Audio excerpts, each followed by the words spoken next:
Welcome to Miami Gardens, Florida.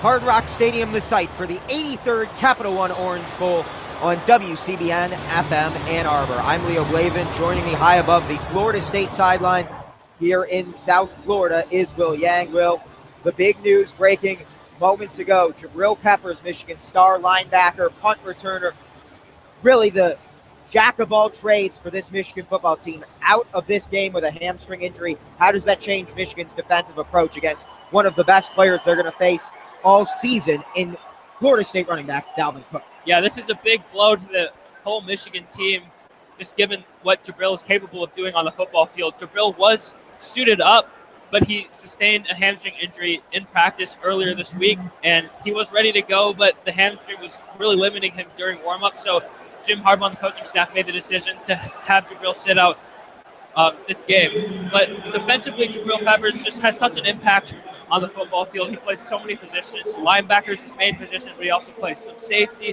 some corner, slot corner, even lines up on the D end in some blitzes. And Jabril Peppers is really the key to stopping Dalvin Cook, Florida State's superstar running back. And Cook was a guy who was preseason favorite to win the Heisman, and he didn't finish in the top 5 for Heisman voting at the end of the year, didn't get to take that trip to New York with Jabril Peppers, but he's really had a Heisman-type season, in my opinion. He has the Florida State franchise record 45 touchdowns in his career, and that's only in 3 years. He still has 1 more year of eligibility, and he's really the centerpiece of this Florida State offense. They use him in all sorts of ways, especially in third down. He's a back that's capable of taking screens and catching the ball out of the backfield, and that's where Jabril's impact was much needed. And Michigan is going to need all 11 players to stop Dalvin Cook in this game. We'll head down to the field now for the coin toss. Our referee, Matt Austin.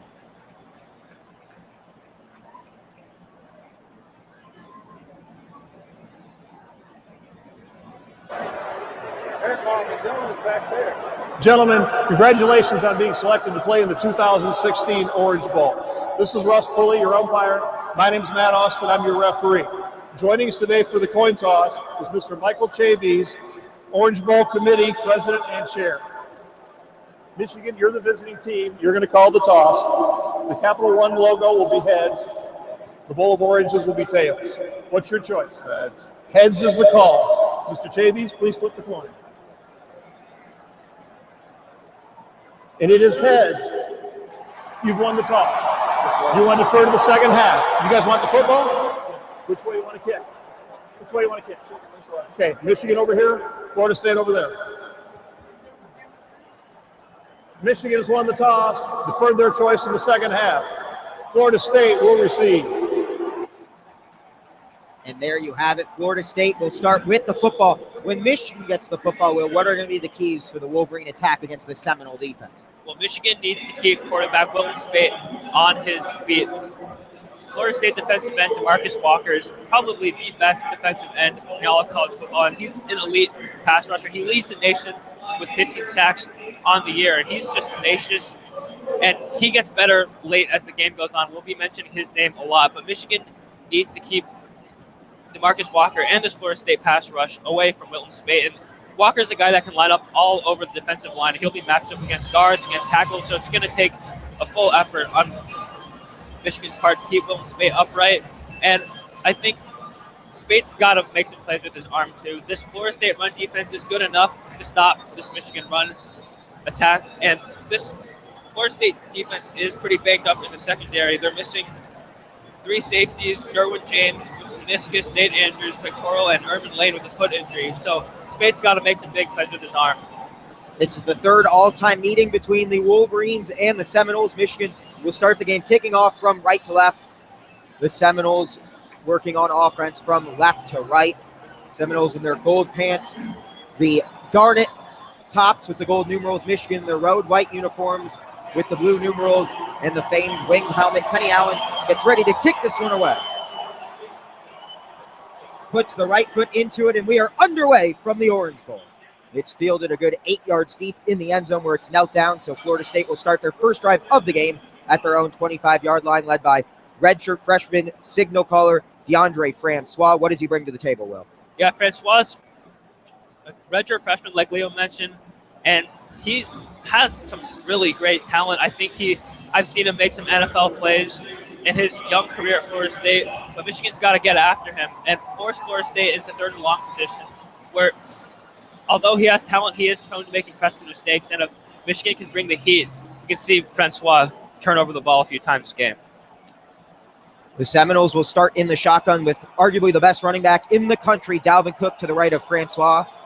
Kerwin Williams motions from left or right to left. Francois will look Williams' way, has him on the sideline, gets across the 40, nears midfield where he's angled out of bounds by Delano Hill, but a nice connection, and Kerwin Williams showing his speed, finding room in the open flat. Yeah, Kermit Whitfield's their slot receiver, and they like to use him on those quick little gadget plays. I think they knew that Michigan's defense, all of their eyes were going to be on Dalvin Cook, so a little diversion there to pick up a nice gain for the first offensive play. 23 yards on the connection from Francois to the slot receiver Whitfield, who's playing his final collegiate game. 1st and 10 near midfield. Francois drops back looking to throw, pressure coming, and he's forced to chuck it toward his own sideline, out of bounds. Charlton coming off the edge, and Florida State has a few weak spots on their offensive line. Will, where do you see them being? Yeah, I think, well, starting with their strong spots, Roderick Johnson is one of the best offensive linemen in college football, but apart from him, there are some weak spots, like Leo mentioned, especially at the center position. So I expect to see a lot. Michigan should be able to get some penetration up there in the middle. 2nd down and 10. Florida State with the ball at their own 48-yard line. Francois gives to Cook for the first time today, cutting right up the middle, lots of room, keeps the legs moving, and gets into Michigan territory down at the 40-yard line of the Wolverines. Dalvin Cook, such a great initial burst. Yeah, Cook getting his first touch of the game, and that's really where Jabril Peppers is missed. And those once Cook gets to the second level, he was able to get those extra yards and pick up a first down. So big miss there without Jabril Peppers. 1st down and 10. FSU with the ball at the Michigan 40 on their opening drive. They'll keep it on the ground once more. Cook running the left side, lots of room across the 35, across the 30, across the 20. Open field tackle made, but Florida State's in the red zone. Another huge gain from the FSU all-time leading rusher, Dalvin Cook. Yeah, Dalvin Cook really making a case for him being a Heisman finalist, being left in New York. He's playing with a chip on his shoulder. And on that run, great blocking by Travis Rudolph, the wide receiver, against Jordan Lewis. And Cook now has Florida State in the red zone. The tackle finally made by DeMonte Thomas, but already the absence of Jabril Peppers. He's out with a hamstring injury, feeling it is this Michigan defense on the opening defensive drive. 1st and 10 in the red zone. Florida State will keep it on the ground, and this time absolutely no room. A gang of white shirts back there. The first one is Mo Hurst. Drops Cook for a loss. Yeah, Cook's first negative gain of the day. Mo Hurst blew up the center, Alec Eberle, and he was right there to meet Cook in the backfield. Florida State in the red zone. They lead the country with a 96% red zone scoring effort, but Michigan is first in the league in red zone defense. So this is an interesting matchup here in the red zone. Cook had 40 yards on his first 2 carries combined, loses 2 on that one. 2nd down and 12 for Florida State at the Michigan 14, their opening drive. Francois under pressure, fires over the middle, lots of contact, and the flag comes out. It fell to the turf, incomplete, but Ryan Izzo, the Florida State tight end, was locked in an arm fight with Gedeon, and Gedeon wrapped him up a bit too early. Florida State will get a fresh set of downs near the goal line here. Yeah, that's just a dumb penalty on Michigan's part. Michigan's defense did its job getting to the quarterback, and Francois took a nasty hit on that play. He was trying to hit one of his most reliable receivers.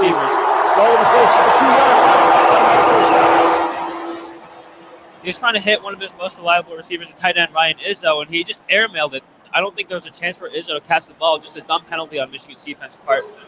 And now Florida State's knocking right on their doorstep on the 2-yard line. The 2-yard line, prime Dalvin Cook territory. It will be 1st and goal from the 2 with 12:52 left to go in this opening quarter. Florida State having no trouble moving the ball. They started this drive on a touchback at their own 25-yard line, and 2 big runs by Dalvin Cook has set them up in prime position. Francois under center, Cook the tailback. They gave his to Cook running right up the middle. No one can stop him from there. He's in the end zone. Touchdown, Seminoles.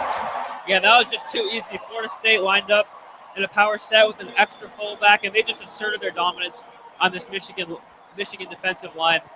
And Cook having himself a day with 1 touchdown already, and Florida State leads 6-0 with the extra point coming. Cook 4 carries on that drive for a total of 40 yards. Michigan knew he would be the key to beating Florida State, would be stopping him, and they had no success doing it on that opening drive. On to attempt the PAT is Ricky Aguayo, the younger brother of Roberto Aguayo. Aguayo's PAT is up. It is through, and Florida State strikes on their opening drive, a 75-yard drive led by 40 yards on the ground from the nation's best tailback, Dalvin Cook. The Seminoles lead at 7-0 with 12:47 to go in the first quarter on the Michigan Football Student Radio Network, WCBN FM Ann Arbor.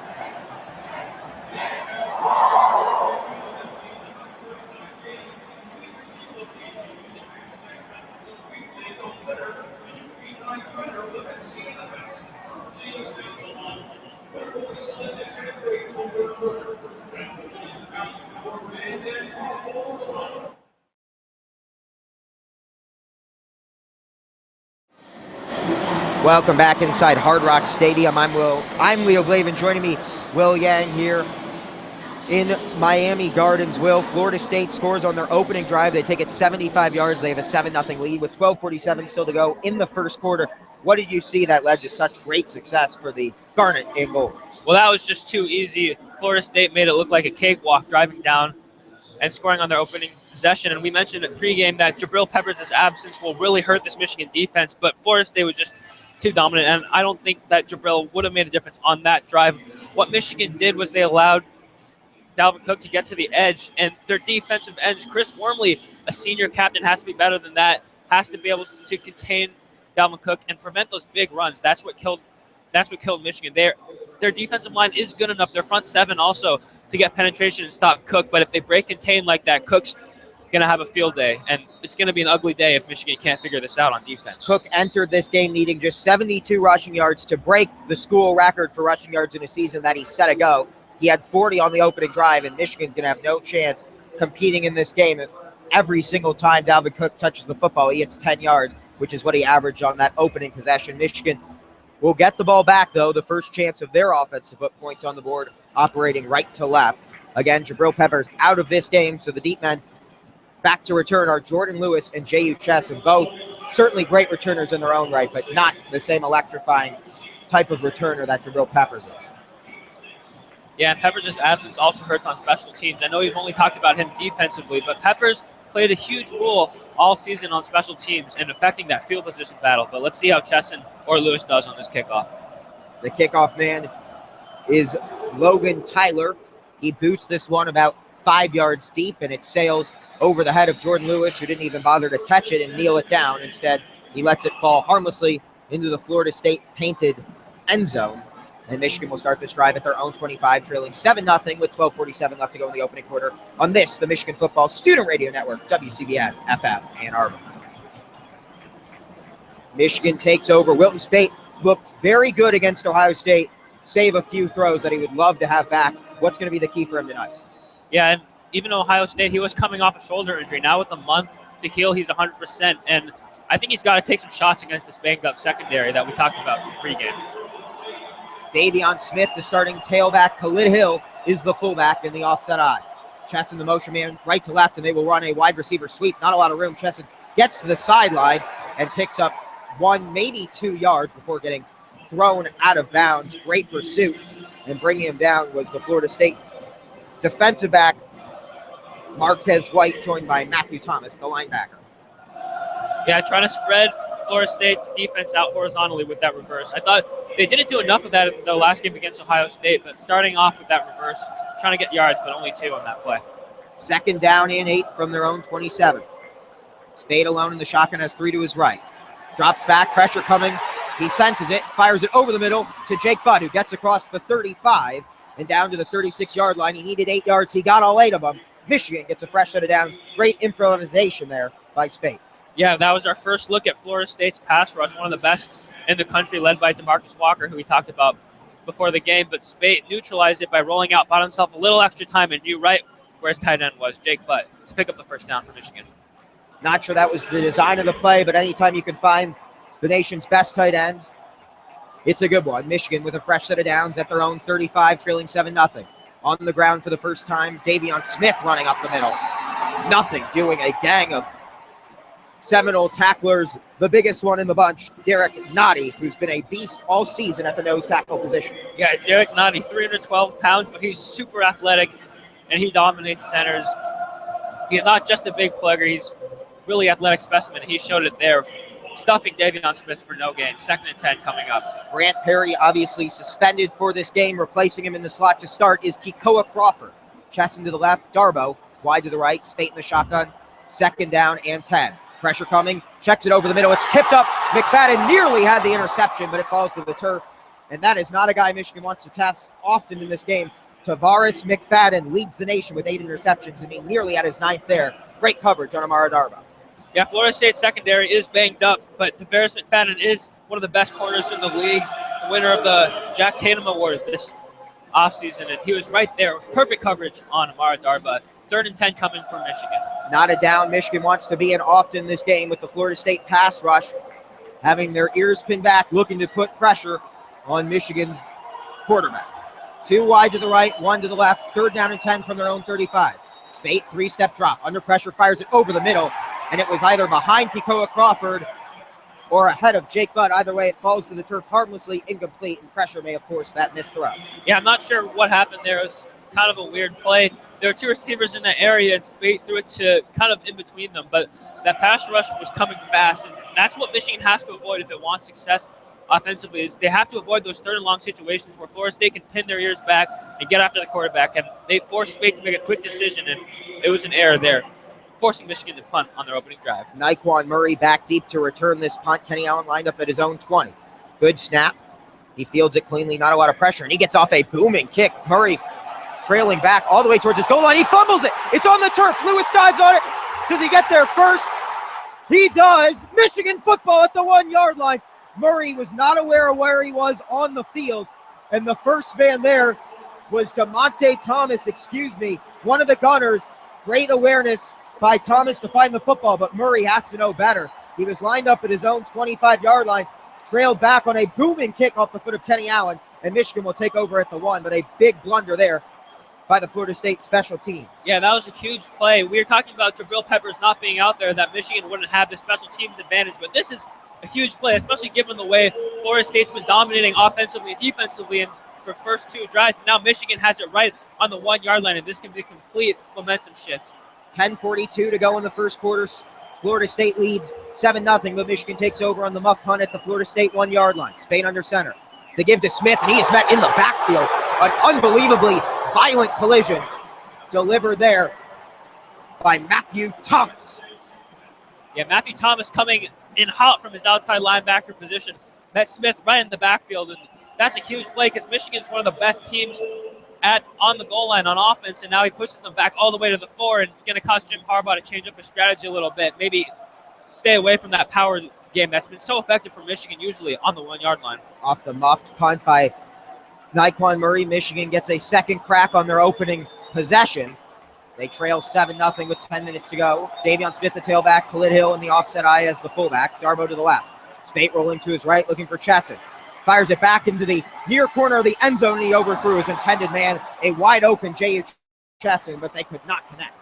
Yeah, Chesson was wide open. It was kind of a misdirection. Spate rolled out to the right and caused the Florida State defense, all 11 players, to flow towards that direction, and J.U. Chesson went against the grain and got wide open. But again, it was that Florida State pass rush that just gets after the quarterback so fast. Even though Chesson was open, Spate had to make a rush throw, and it wasn't there. And now this is a 3rd and 4 situation for Michigan. If you're Michigan, you had it on the 1-yard, and you gotta want a touchdown now. This would be a big win for the Florida State defense if they can force the field goal try. The muff punt started this second possession at the 1-yard line. It's now 3rd and goal from the 4. Spate dropping back, pressure coming off the edge, checks down over the middle, and dropped short of the goal line is J.U. Chesson. And it's 4th and goal from the 1. It's a bowl game. You'd almost certainly expect Michigan to go for it. Yeah, but they will not. Looks like Michigan's bringing out their special teams unit, and that is a huge victory for Florida State's defense, giving up such a a stupid play, honestly, fumbling that punt on your own 1 yard line, but just a big victory for Florida State, saves them 4 points if Michigan makes this field goal. The Pete Martell Holder of the Year, Garrett Moores, is on.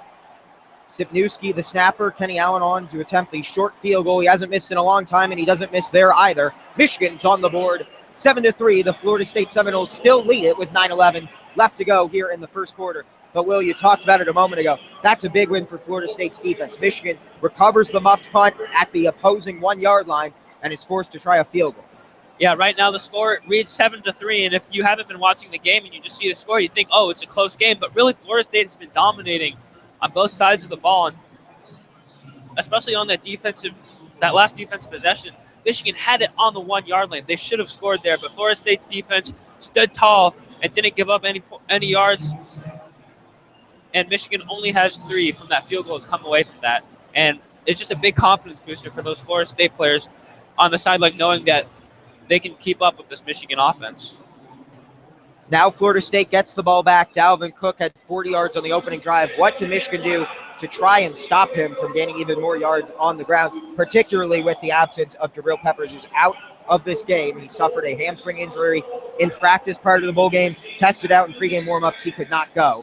How does that loss impact Michigan schematically against Dalvin Cook? Well, Dalvin Cook is the best running back in the country, so I don't know if you can really say you can stop him, but Michigan can do a better job of containing him. On the opening drive, one of those big runs, Cook got to the outside. Michigan needs to contain him, and it's going to take all 11 guys to stop just one player, even with or without Jabril Peppers, and they need to gang tackle. They need to get off their blocks. It's going to take the whole house to bring this Dalvin Cook running back down. Dalvin Cook, the best running back in the country, according to Pro Football Focus, in terms of yards after initial contact, and he certainly looked the part early on.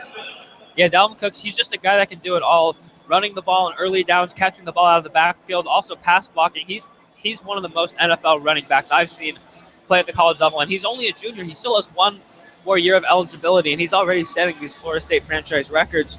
You mentioned that he only needs about 30 more yards to break his single-season record, Florida State single-season rush record set by himself a year ago, and he needs 3 touchdowns now to break the Florida State franchise touchdown record. So he's just been doing it all his entire career, and it's going to take the whole farm to stop him. Michigan sold out their allotment within a few days of the announced destination in the postseason. The Orange Bowl, certainly a kind home for the Michigan Wolverines throughout this week. Florida State, though, certainly has a edge in the crowd, and the noise will be in favor of the Seminoles, as you'd expect. An 8 or 9 hour drive, depending on who you ask, from Tallahassee down to Miami for this, the 5th straight BCS or New Year's Six bowl game that Florida State has been a part of course, winning the national championship in 2013. Michigan to kick things back to the Seminoles with 9:11 still to go in the first quarter on the Michigan Football Student Radio Network, WCBN FM Ann Arbor. It's Michigan 3, Florida State 7. And Kenny Allen gets ready to boot this one away from his own 35-yard line, right between the hashes. Back deep to return for Florida State, Kermit Whitfield and Keith Gavin. Gavin lets it sail over his head. Kenny Allen laying that leg into it strong once again. Florida State will start at their own 25. Yeah, and if there's any coach to make adjustments, it would be Michigan defensive coordinator Don Brown. This is his first year at Michigan as defensive coordinator, but he spent 3 years at Boston College in the ACC before that. So he has plenty of experience dealing with Jimbo Fisher's Seminoles and also Dalvin Cook. So we'll see what adjustments he makes in the second drive of the Orange Bowl. Last year, Dalvin Cook, against Don Brown's coach Boston College defense, was held to 54 yards on 15 attempts. On the opening drive, 4 carries for 40 yards. Michigan's going to have to make some adjustments. We'll see what they've done here. Florida State taking over their second drive of the game, 1st and 10 from their 25. DeAndre Francois alone in the shotgun has 3 to his right, 1 to his left. Francois under pressure. Fires it deep down the far sideline, looking for Cook. Has him, and Cook makes the grab all the way down to the Michigan 30-yard line. They aired it out deep along the Michigan sideline, and Cook, not just a running back, a talented receiver as well, and he burned Mike McCray. That's absolutely insane. I know very few running backs that can make that type of play. We mentioned Cook as a receiver, but that's usually in quick check down screens. He ran a go route, matched up against a linebacker, Mike McCray, who I thought was in very good coverage, but that was a perfect throw, perfect catch by Francois and Cook. Pressure didn't get there in time, and Florida State connects on a bomb of 45 yards. They give to Cook, or instead, Francois keeps it and he goes to the turf smartfully. The man coming in to make the tackle is the man who replaced Jabril Peppers in this game at that outside linebacker position. I believe it's Josh Metellus. Yeah, and Francois is not really the type of running back, the type of quarterback that will run the ball. He has some great speed, but not really sure what Jimbo Fisher drew up there. Took me a second. Metellus listed at 14 or at 13 on the roster, which is the number he's worn all year, now wearing 14 in this game. Pressure coming on the backside. Charlton gets to Francois just as he releases it, and Francois will feel that one tomorrow. It fell to the turf incomplete, but what a hard hit by Michigan's most violent defensive end. Yeah, there must have been a miscommunication on that blitz pickup because Charlton went untouched. He had a free shot at the quarterback, and Francois did not see him coming, and Francois is down on the ground right now. Let's hope that he's okay because he took a nasty shot from Charlton. And Francois slow to get up. He has, in fact, not gotten up yet. Sean McGuire will be the man to at least step in for a play. This would be a huge loss, though, for Florida State because of what Francois can not only do through the air, but on the ground as well. Sean McGuire, though, has experience.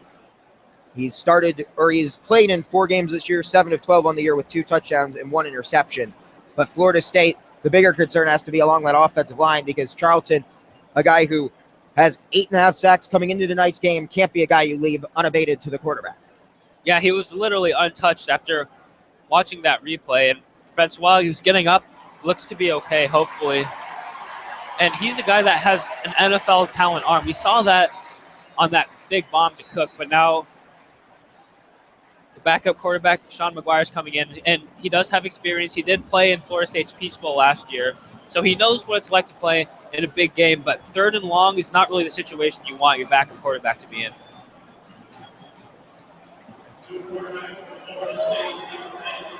Sean McGuire steps in for Francois, who got belted on that last play by Taco Charlton.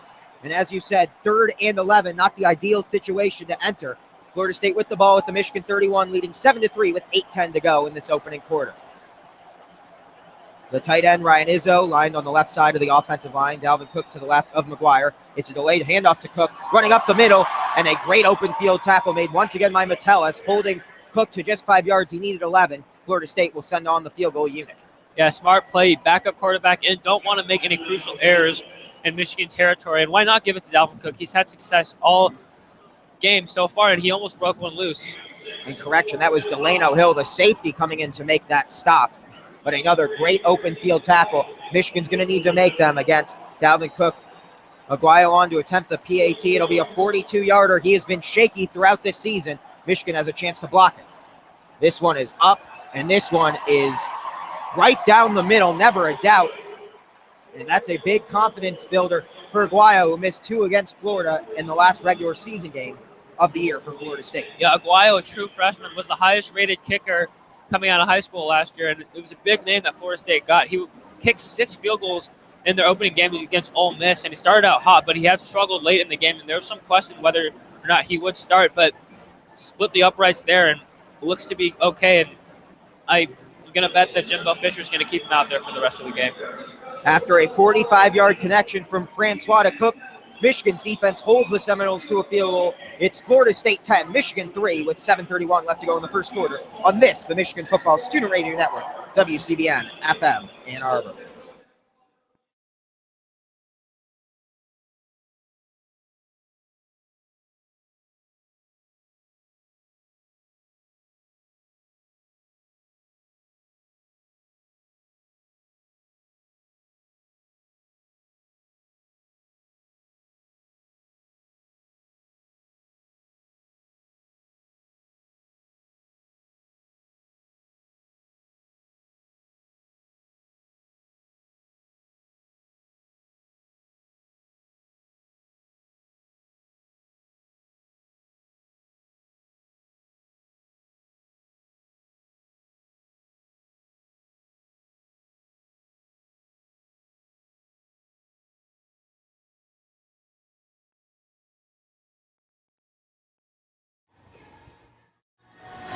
Welcome back inside Hard Rock Stadium, the Capital One Orange Bowl, the 83rd time this game has been played, and it's been a beautiful occasion for both teams all week.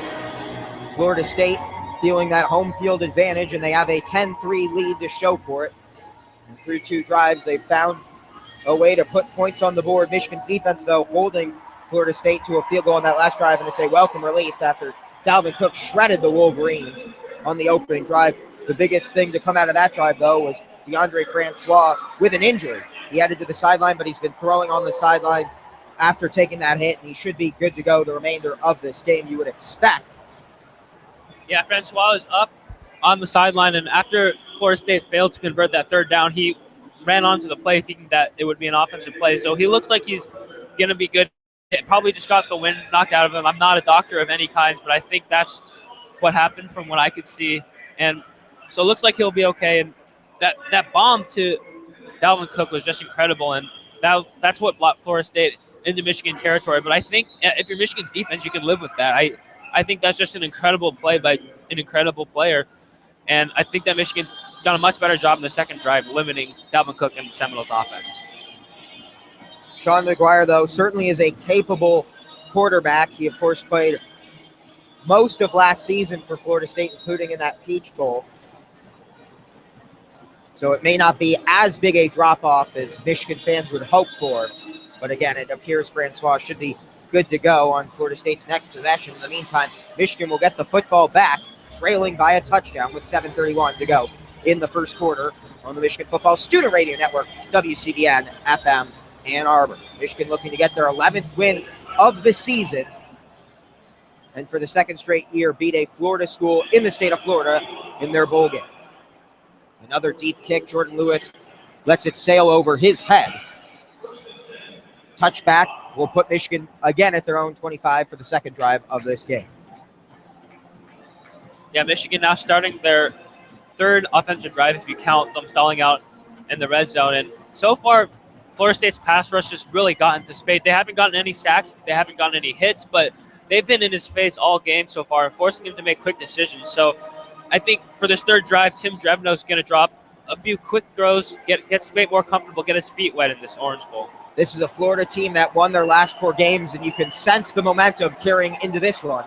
Michigan limped in, losing 2 of their last 3. Can the Wolverines respond, trailing by a touchdown here early? Not a great way to start the drive. Davion Smith wrapped up almost immediately. Rushing off the edge was Jacob Pugh to prevent Smith from getting much going. He still managed to fight for 3 yards.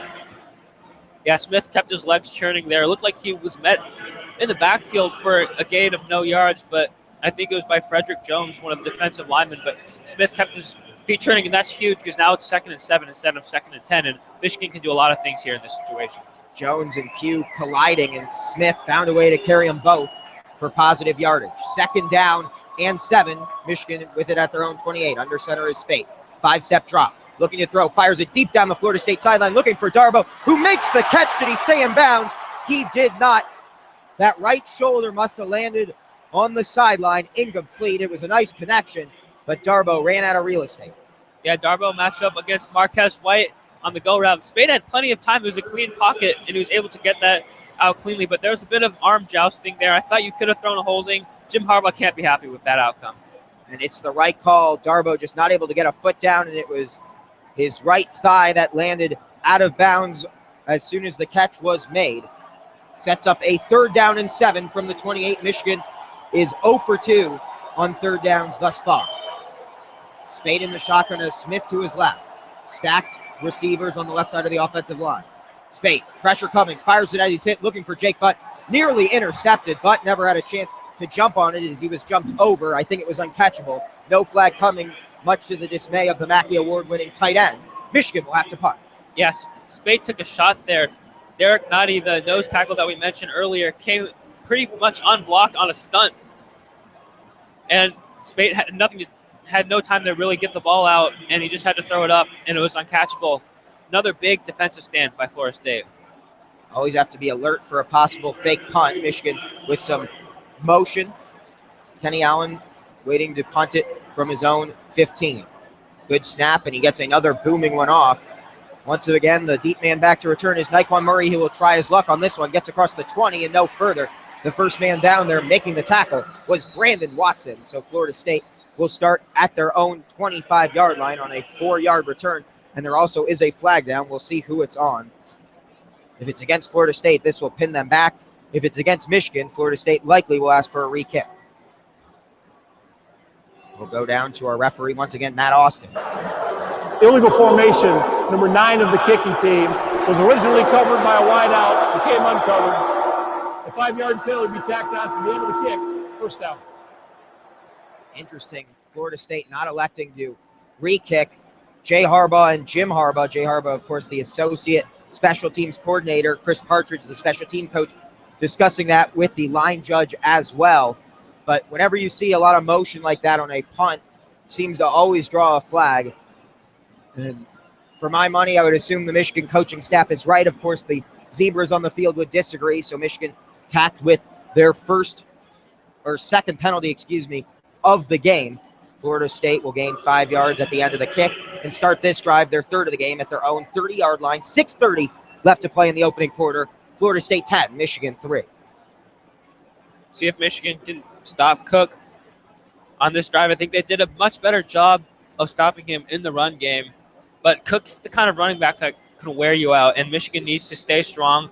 They have good depth that they can sub people in and out, and I think that's going to be the key to sustaining this Dalvin Cook Seminole offensive force. Francois under center, Cook a good 7 yards back as the tailback. One receiver out wide to both sides, 1st and 10 from the 30. Francois gives to Cook, running to the right side. He's met in the backfield, eludes a tackler. Delano Hill cutting him off towards the sideline as well. Shoves him out of bounds for a 5-yard loss. Great pursuit by Charlton to bounce him outside, and then Hill finished the job with a nice angle. Yeah, that's exactly what I was talking about. It's going to take all 11 guys on this Michigan defense to stop Dalvin Cook. Cook's just an athletic specimen. He's going to break tackles. He broke a few there, but it was great team defense, stringing the play out. And that was good contain also by Michigan, stringing out the play, forcing him to the outside, and there was nowhere to go for Cook. Just great team defense. 2nd down and 17, officially a 7-yard loss, as Cook had no option but to step out of bounds along his own sideline. Francois has a slot receiver to his left in Kerman Whitfield. Instead, they'll give it to Cook, who's wrapped up in the backfield, eludes one tackle, but Mohurst gets back to him after missing the first time around and drops Cook for no gain. 3rd and 17 upcoming. Great effort by Mohurst there. Cook broke the initial tackle, but he kept going, kept trying, and eventually got up. And it's going to take that kind of effort to stop Dalvin Cook. And this is exactly where Michigan's defense wants to be, in these 3rd and long, obvious passing situations where they can pin their ears back, get after DeAndre Francois, and hopefully make him make a freshman mistake. Francois back in there after getting knocked out on the previous drive. Has yet to throw it since that injury. 3rd down and 17 from the Florida State 23, and Michigan will use their first timeout of the game. Timeout, Michigan. The first time out of the half. Don Brown walking onto the field now, addressing his defensive players. I think they want to make sure to get this play right. And we will find out what Dr. Blitz dials up when we come back. 5:16 left to go in the first quarter. Florida State 3rd and 17 upcoming. They lead it 10-3.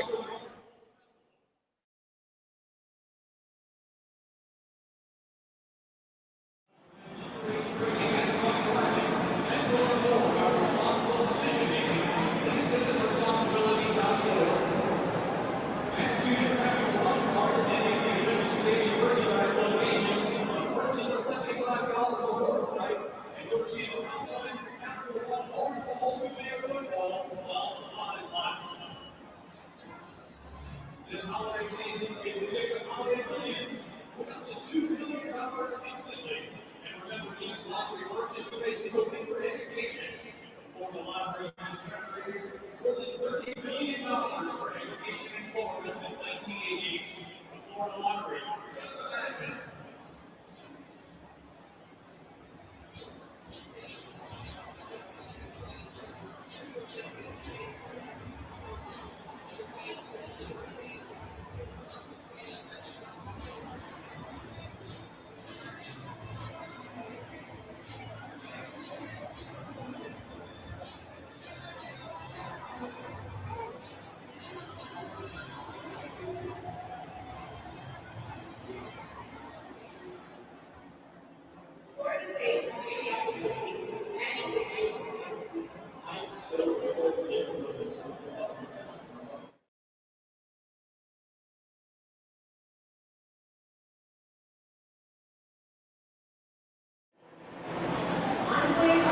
Welcome back.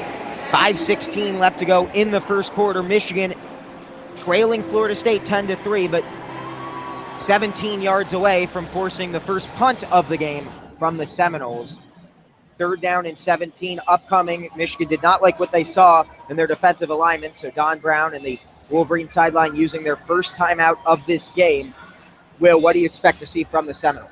I think you got to be conservative here. I know it's a bowl game, but it's just not really an ideal situation for Florida State here. 3rd and 17 with a quarterback who just took a pretty nasty shot on the previous drive, had to come out for one play. I think it's going to be conservative, but with a running back like Dalvin Cook, it's not really conservative handing the ball off or giving it to him. So I'm going to expect a draw play, maybe a screen play, and pick up an extra yards. And who knows, with Dalvin Cook, maybe he'll pick up the first down on a draw, but we'll see, and that's what I'm thinking is coming up here.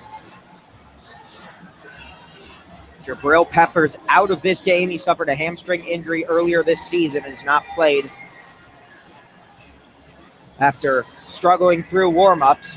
Metellus has done a fine job replacing his role. It's the strong side linebacker.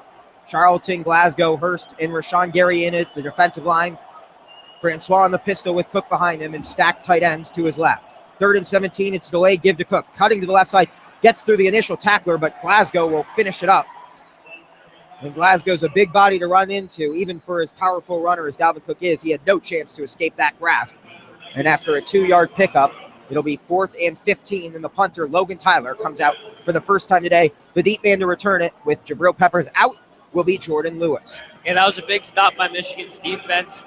They're only down but one possession. They're only down 7 points. Touchdown will tie the game. Even though Florida State's been dominating, you got to like where you are now for Michigan Wolverines. Florida State with a spread punt formation has not had a punt blocked all year. Michigan will bring pressure, trying to get to it. They will not, but it's a shanked punt angling towards the Florida State sideline, and it will bounce out of bounds near the 40. They're going to mark it out of bounds actually at the 44-yard line. Michigan will have their best starting field position since the muff punt set them up at the 1-yard line of Florida State. But in terms of a full field possession, it doesn't get much better. A shanked punt off the foot of Logan Tyler, who has struggled throughout this season punting the football. Michigan will look to take advantage. Officially a 31-yard punt. That's not going to get the job done. Yeah, Logan Tyler, their punter, is also a guy they use as the backup kicker.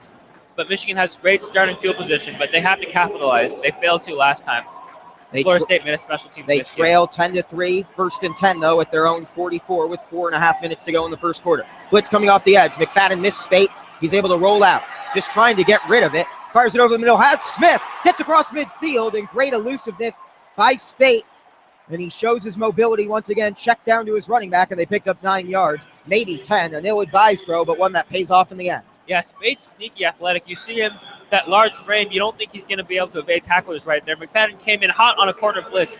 Spate was able to find Davion Smith. And Michigan hurrying it up, pitches to Smith, running towards the Michigan sideline. Cuts across the 45.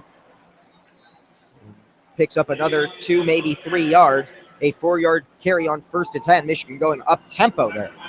Yeah, I guess Michigan, Jim Harbaugh or Tim Drebner, whoever was calling the plays, liked what they saw schematically and wanted to push the tempo with the same 22 guys out there. It looks like Smith is coming out of the game after a nice pickup on first down on that first play and a nice 4-yard gain. And the tailback checking in, the Florida native from Sarasota, Karan Higdon, will be the tailback. Henry Poggi, the fullback. In motion is Darbo from right to left. Spate under center. 2nd down and 6. Spate looking to throw, has Darbo, and he overthrew him by a good 4 yards. Spate perhaps a bit jacked up for this game, the biggest stage of his career, save the Ohio State game, of course, where he struggled at times, and he's struggling right now with his accuracy. Yeah, that was executed well. Darbo was wide open on that quick out route. Great pickup for the blitz. Spate had plenty of time, clean pocket. He just airmailed it there, and that could have been an important pickup to make it 3rd and short, but now it's 3rd and 5, 3rd and 6 right now. Not really an ideal situation for the Wolverine offense. 3rd down and 6 from the Florida State 42. Michigan trails 10-3 with 3:20 to go in the first quarter. Spate in the shotgun. Under pressure, it's a screen. Throws it out to Smith, and the first man there is not going to make a mistake. It's DeMarcus Walker, and the football came out at the end of the play, but they're going to rule him down. The whistle has already been blown. It was a loss of 3 yards, but Walker had no one in front of him and ran to the end zone anyway once picking up the pigskin. But it was ruled down. DeMarcus Walker showing off his athleticism. He's most known as a pass rusher, 15 sacks, leads the NCAA, but there he showed off his athleticism, able to drop back in coverage and make a play on the running back and force another Michigan punt. We've seen Murray muff one already today. He'll have a chance to get a return here. Kenny Allen lined up at his own 40, will look to pin the Seminoles deep. Good snap, plenty of time. Allen lays the right foot into it. It's a high arcing punt, and DeMonte Thomas, the first man there, makes the catch himself at the 8-yard line, and Kenny Allen continuing his impressive performance as a punter. He was the second team All Big Ten selection this season, and he has really been impressive, flipping the field possession throughout this campaign. Yeah, the field position battle is going to be big, especially given the way that Florida State's offense looked hot at the beginning and the way Michigan's offense has been struggling. If the special teams unit can help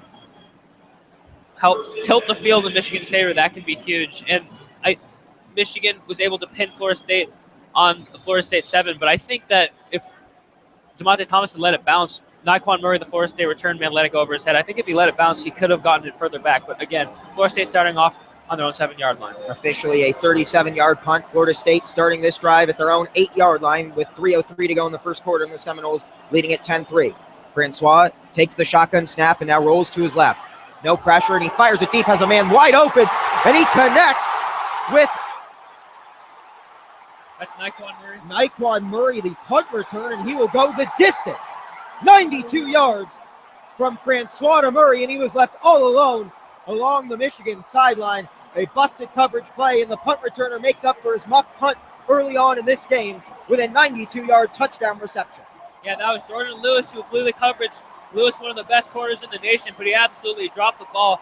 Naquan Murray, the kick returner, has the speed, and he was able to get enough separation from Lewis to get open, and just poor tackling also on the other end by free safety DeMonte Thomas and Jordan Lewis on the end, and Florida State hits home on a huge home run play.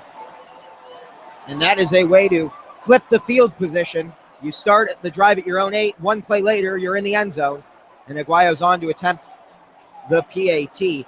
Michigan, they're not careful, could be on the verge of getting routed here in the Orange Bowl. They trail 16-3 with the PAT pending and 2:49 to go in the first quarter. Good snap, good hold. The kick is up. It is good, and Florida State leads at 17-3 with 2:49 left to go in the first quarter. They're going to keep it going on the field, but the Seminole crowd here in Miami Gardens loving what they've seen. Yeah, and we kept talking about Dalvin Cook and his impact on the game. And I think that Michigan, all 11 players on the Michigan defense, his eyes were in the backfield, focused on how do we stop Dalvin Cook. And Florida State made them pay.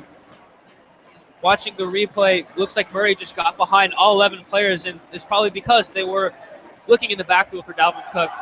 And Francois is a quarterback with an NFL arm. He can make that throw, and he made it perfectly, hitting Murray right in stride. And Michigan just has to be more disciplined than that. I know that you have to stop Dalvin Cook, but that's just a blown assignment by Jordan Lewis, a senior, a veteran, a leader, and one of the best corners in the nation should not be making that mistake. Almost resembles what we saw a year ago in the Citrus Bowl when Michigan shredded Vernon Hargraves on a few throws, and Jordan Lewis will be in the NFL with Hargraves next season. But the blown assignment either by DeMonte Thomas or Jordan Lewis results in a 92-yard connection. That play was the entirety of that drive, which started at their own 8-yard line. Florida State kicking it off, and it will once again land in the end zone for a touchback. It's 17 for Florida State, 3 for Michigan. And the Wolverines really need to put the points on the board this drive with 2:49 to go in the opening quarter. Yeah, Wilton Spade has to connect on his throws. The coaching staff has been doing a good job of drawing up plays, getting receivers open, and giving Spade enough time to make throws. He just has to hit the throws. Spade's been reliable all season, and he's been calm in the pocket. I've seen it before, but he has looked rattled so far, and he needs to get his confidence back. Michigan wants a chance in this bowl game. Clear miscommunication results in a 14-point lead for Florida State. Michigan 1st and 10. They give to Evans, and he's wrapped up in the backfield. Who else? DeMarcus Walker dropped him for a loss. Yeah, DeMarcus Walker's been having himself a game, doing things besides pass rushing, stopping the run, being a run stuffer, also dropping back in coverage on the previous drive. And so far, the inside run has been pretty non-existent for Michigan thus far. And the crowd really into it now, the Seminole War chant. urging on this Florida State defense. 2nd down and 11. Michigan with the ball at their own 24-yard line. Darbo out wide to the left, Chesson out wide to the right. Davion Smith, the tailback. Spate under center. Spate dropping back. Has some time. Fires it over the middle. Jake Butt makes the catch. He bobbled it at first, but he only picks up 3 yards. Good blanket coverage there by the linebacker, number 19 for the Seminoles. That's AJ Westbrook, the free safety, with a nice play on Jake Butt, limiting it to only a 2-yard gain. Michigan did a good job of keeping the pocket clean. Again, Spate found his tight end, but it was great coverage there. And now Michigan is facing another 3rd and long, and this is where DeMarcus Walker shines, and we'll be seeing him getting after the quarterback. 3rd down and 7. Michigan with the ball at their own 28, desperately needing to keep this drive alive, down by 2 touchdowns in the opening quarter. Khalid Hill and Chesson out wide to the right. Spate in the shotgun. Pressure coming from Walker. Spate eludes him for a moment, trying to get rid of it. He will go down for a loss. Not able to escape the grasp of Florida State sack leader and a gang of Seminole tacklers and a slow man to get up for the Wolverines. And it is Eric Magnuson, the right tackle, slow to get up, but he's being helped up by his teammates. Should be okay. But that's just DeMarcus Walker for you. Finally, we see him getting after the quarterback. There's a reason he has 15 sacks on the year, leading the NCAA. It's because of his freakish athleticism. He is able to get Spate, stay with the play, and take him down, force another Michigan punt. Noddy will actually be the man credited along with Matthew Thomas, but make no mistake, Walker forced that one. A lower punt from Kenny Allen. It takes a Florida State bounce as well near midfield, and it is down by one of the up men. A.J. Pearson, I believe, was the first man to track that one down. Florida State will start this drive at their own 43-yard line with a 17-3 lead here with 35 seconds to go in the first quarter. Points here in this game is on the verge of getting very ugly. Yeah, Florida State starting off this drive with good field position finally after Kenny Allen has been able to pin them back pretty consistently. But if you're Michigan, there's no reason you should be giving up the points that they did. It was just poor discipline and just failing your assignments, and I think that Michigan has to be better at that. I think they have the talent to stack up this Florida State team, but this is a really good team that will make you pay every time they make a mistake, and they've done that so far. Michigan thus far has seemed disinterested in the result. We'll see if they can turn it around on this possession for Florida State. Francois drops back, pressure coming off the weak side.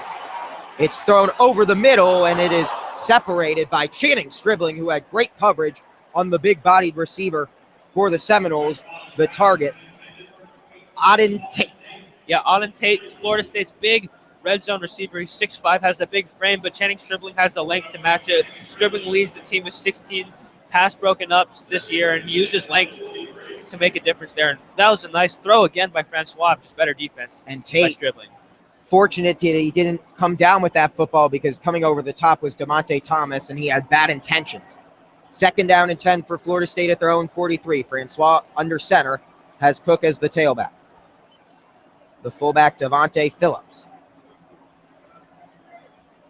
The give to Cook, running towards the right side, and Mike McCray got there immediately and dragged him to the turf for a 1-yard gain. Yeah, that was a stretch play out of the power I. Florida State's trying to get Michigan's defense moving by shifting their offensive line to the left. But Michigan's defense, all 11 guys, again, flowed with the play, and they were able to bring Cook down. And I think they've been doing a better job of slowing Dalvin Cook down.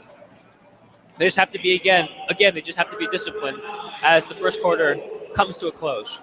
At the end of one, it's Florida State 17, Michigan 3 on this, the Michigan Football Student Radio Network, WCBN FM Ann Arbor. We'll be back with the second quarter in a moment.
The last time Michigan was in the Orange Bowl, we have to go back to the year 2000. Tom Brady was the starting quarterback. He'll be back in South Beach on Sunday when his New England Patriots face off against the Miami Dolphins here at Hard Rock Stadium, where Michigan is facing Florida State in the 83rd Capital One Orange Bowl. Florida State entered this game 9-3, winners of their last 4 games. Michigan lost 2 of their last 3, and right now it looks like the one team that seemed excited for this game and was carrying all sorts of momentum was the home side for this one, as the Florida State Seminoles lead it 17-3 with a 3rd down and 9 upcoming for the Noles.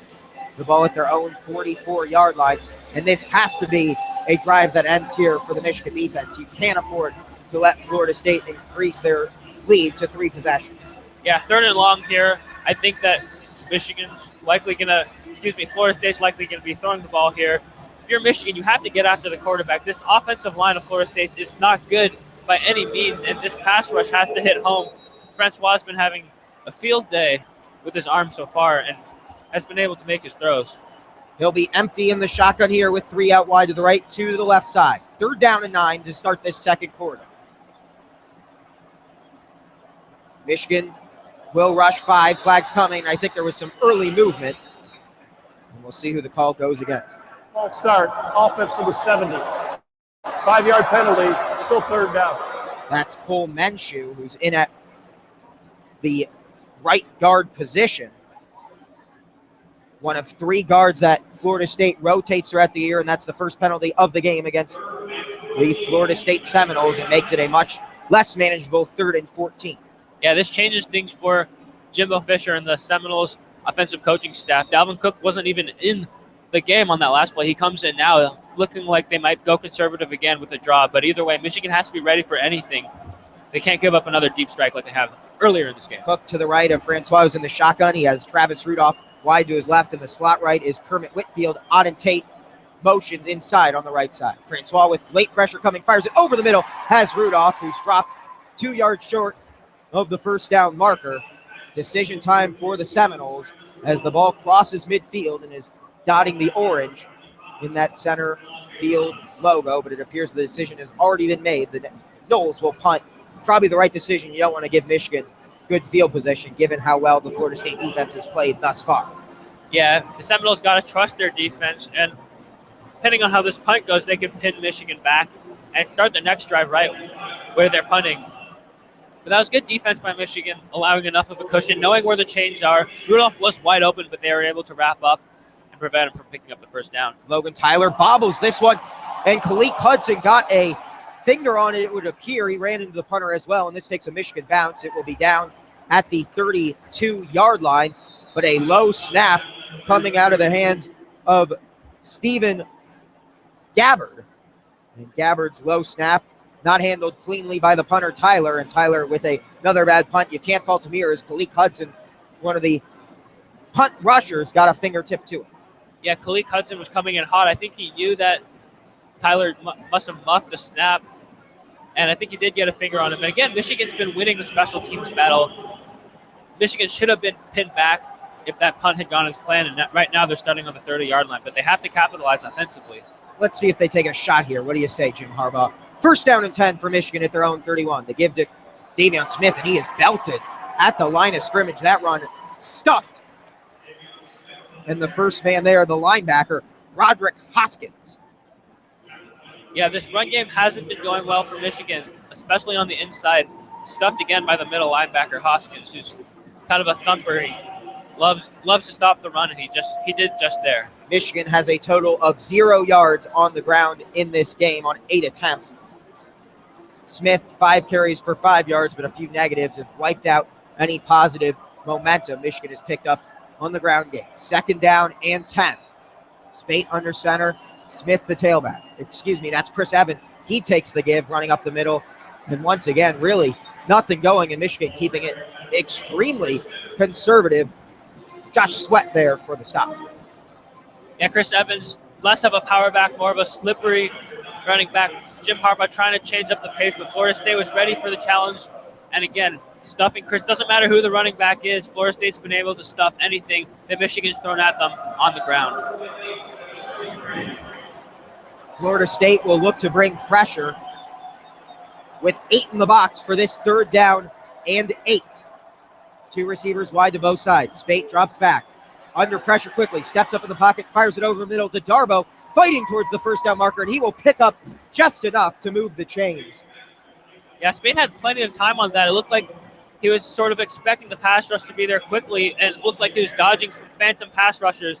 But nevertheless, he has always shown the ability all season to find receivers after scrambling around in the pocket, and got to give credit to Mario Darbo for fighting for that first down against Taylor. 12 and a half minutes to go here in the first half. Michigan trails 17-3, but the Wolverines are driving on that first down connection of 10 yards from Spate to Darbo.